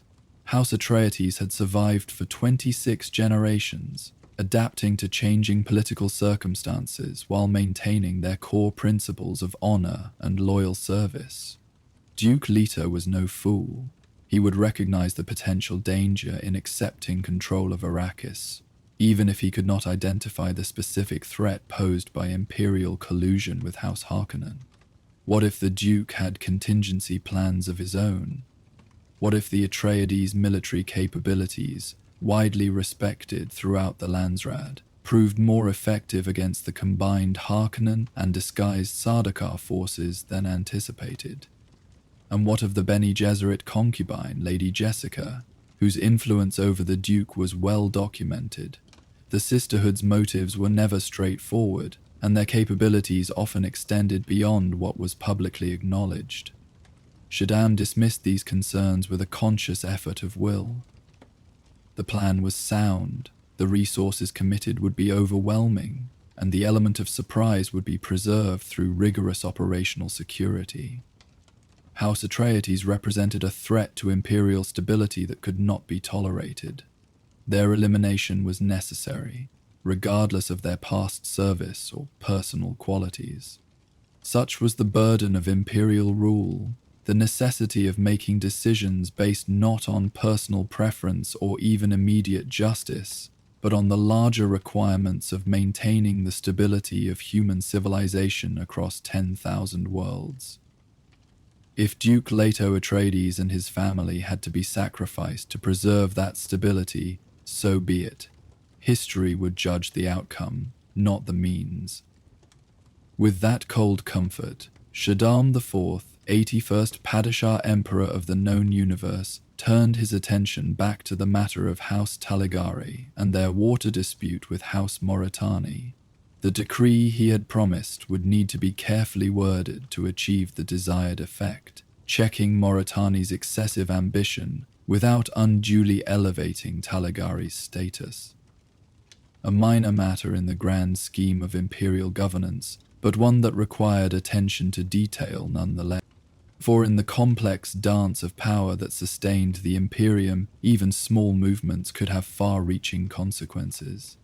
The shifting of a water right here, the transfer of a planetary fief there, each decision created ripples that spread throughout the intricate web of relationships between houses great and minor, between the Empire and the Landsraad, between the throne and its subjects. The true art of Imperial rule lay not in grand gestures or overwhelming displays of force, but in the careful manipulation of these interconnected elements to maintain a balance favorable to continued Corrino dominance. It was a game Shaddam had been trained to play since childhood, one his ancestors had mastered over 10 millennia of unbroken rule. As shadows lengthened across the Imperial capital outside his window, the Emperor activated the secure communication channel to summon his legal advisors. The formal decree regarding House Taligari's petition would be prepared with appropriate precision, one small adjustment to the great machine of Imperial governance, and meanwhile, behind the scenes, the wheels would begin turning on a much larger operation, one that would, if successful, eliminate the growing threat of House Atreides and secure Corrino rule for another generation. Such was the way of power in the Imperium, visible decisions masking invisible machinations, formal decrees concealing informal conspiracies, all in service to the ultimate goal of maintaining the status quo that kept House Corrino on the Golden Lion throne and Shaddam IV as master of the known universe. The Emperor allowed himself a small, satisfied smile as he contemplated the elegance of the strategy Count Fenring had proposed. Using the Harkonnens to eliminate the Atreides, then using the aftermath to diminish Harkonnen power. It was the kind of multi-layered approach that had sustained Imperial rule through countless challenges over the millennia. House Atreides would soon receive what appeared to be a great honor, control of the most valuable planet in the Imperium. They would accept, bound by their own code of loyal service, and perhaps tempted by the opportunity to reform the harsh practices that had characterized Harkonnen rule on Arrakis. And in doing so, they would walk willingly into a trap from which there would be no escape. It was almost a pity, Shaddam reflected dispassionately. Duke Leto was, by most accounts, an exceptional leader who might have made valuable contributions to the Imperium had his ambitions been more modest. But the potential threat he posed to Carino supremacy could not be ignored. In the harsh calculus of Imperial rule, even loyal vassals became expendable when their growing influence threatened the established order. With that cold resolution firmly in mind, the Emperor of the known universe returned his full attention to the immediate task at hand, the crafting of a formal decree that would resolve a water rights dispute between two minor houses, while subtly reinforcing the message that all power in the Imperium ultimately flowed from the Golden Lion throne. For that was the foundation upon which 10 millennia of Carino rule had been built. The absolute authority of the Emperor, tempered by tradition and practical limitations, but never fundamentally questioned.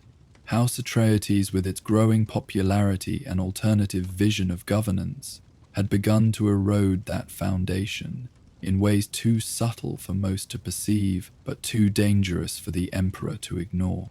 The trap would be set, the Atreides would fall, and the ancient order would be preserved. Such was the will of Shaddam IV, 81st Padishah Emperor of the known universe, and so it would be done. The wheels of imperial power turned slowly, but they turned with inexorable force, crushing any who stood in their path.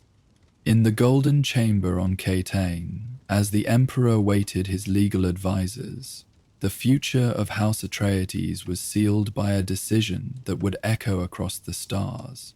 A decision born not of personal animus, but of the cold, calculated requirements of imperial rule. The Atreides would fall, and the Carino Imperium would endure. Or so the Emperor believed, unaware of the currents of destiny that were already moving beyond his ability to control. Currents that would soon transform the very foundations of power throughout the known universe.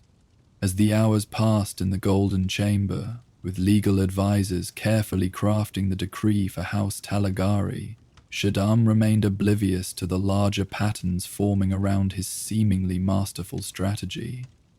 The Spacing Guild, with their spice-granted ability to glimpse potential futures, had already sensed disturbances centered on Arrakis. The Bene Gesserit, with their millennia-spanning breeding program, watched Paul Atreides with growing interest, recognizing in him possibilities that transcended imperial politics. And on Arrakis itself, the Fremen awaited the coming of their prophesied leader, their preparations for planetary transformation already centuries in the making. These forces, commercial, genetic, ecological, and spiritual, were converging around House Atreides in ways that even the Emperor's most sophisticated political calculations could not account for. The trap being set for Duke Leto would indeed close, but its consequences would extend far beyond the simple elimination of a potential rival. For in the tapestry of time that was being woven across the stars, the fall of House Atreides on Arrakis was not an ending, but a beginning, the catalyst for a transformation that would eventually reshape human civilization itself. The Emperor, focused on preserving the status quo of Carino rule, could not perceive that he was actually setting in motion forces that would ultimately sweep away the very order he sought to maintain. Such was the irony of power in the Imperium. Even the mightiest ruler of the known universe remained subject to currents of change too vast to control or even fully comprehend. The Emperor might command the Sardaukar and hold dominion over 10,000 worlds, but destiny answered to no throne. and the future belonged to those who could adapt to its inexorable flow. As Shaddam IV affixed his imperial seal to the formal decree granting House Talagari's petition, a minor adjustment to the complex machinery of governance, he remained confident in his ability to maintain control over the greater challenge posed by House Atreides. The plans were in motion, the strategy sound, the outcome seemingly assured. In the grand palaces of Kaitain, amid the splendor and ceremonial pageantry of imperial rule, it was easy to believe in the permanence of the established order. But far away, on a desert planet where water was more precious than gold, the sands were already shifting. And in those sands lay the seeds of a future that would transcend the imagination of emperors and transform the destiny of humanity among the stars. The Emperor's decree for House Telegari was complete, a small victory in the endless game of imperial politics. But the greater game, the one that would ultimately determine the fate of the Imperium itself, was just beginning to unfold, its true nature hidden even from those who believed themselves its masters. In the vastness of the known universe, from the glittering spires of Kaitain to the windswept dunes of Arrakis, the wheels of change were turning. The time of transformation approached, a time when the old certainties would be swept away and new possibilities would emerge from the crucible of conflict and revelation. And as the Emperor retired from the Golden Chamber, satisfied with his day's work and confident in his strategic brilliance, the stars continued their silent watch over the drama unfolding beneath them, a drama whose final act lay still in the unknown future, waiting to be written by those with the vision to see beyond the limitations of traditional power and the courage to embrace the challenges of a new age. The game of emperors and houses would soon give way to a different kind of struggle, one that would test not just military might or political cunning, but the very definition of what it meant to be human in a universe of infinite possibility. The stage was set, the players were moving into position, and the ancient prophecies of myriad worlds were converging toward a single point in space and time. Arrakis. Dune, the desert planet, where the future of humanity would be decided. In his private chambers that night, as the Emperor drifted towards sleep, he dreamed of victory over House Atreides and the continuation of Carino rule for another 10,000 years. But even in dreams, the future remains uncertain, shaped by forces beyond the control of any single individual, even one who sits upon the golden lion throne. And somewhere in the palace, Count Fenring began the careful, secret preparations that would lead to the transfer of Arrakis to House Atreides, the first move in a game whose true dimensions neither he nor his imperial master could fully comprehend. The trap was being set, not just for Duke Leto and his family, but for all who believed they controlled the destiny of the Imperium. The future approached like a sandstorm on the horizon, distant still, but gathering strength, its path determined by winds no human hand could direct. And in that storm lay both destruction and renewal, the end of one era and the beginning of another, as had been prophesied in whispers across 1,000 worlds. The game of emperors continued, but the true game, the one that would determine the ultimate fate of humanity among the stars, was just beginning, and its outcome would surprise even those who believed themselves its architects. As our journey through the imperial courts and political landscapes of the Dune universe comes to a close, allow yourself to drift into peaceful slumber. The gentle crackling of fire and soothing ambient sounds will now accompany you throughout the night, with no interruptions to disturb your rest. May you dream of distant worlds and the spice-tinged winds of Arrakis, and may the deep peace of the desert embrace you as you sleep. Remember, as the Fremen say, the night is a time for rest, when even the mighty sandworms return to the depths. Good night, noble traveler of the cosmos. Bless the Maker and his water. Bless the coming and going of him. May his passage cleanse the world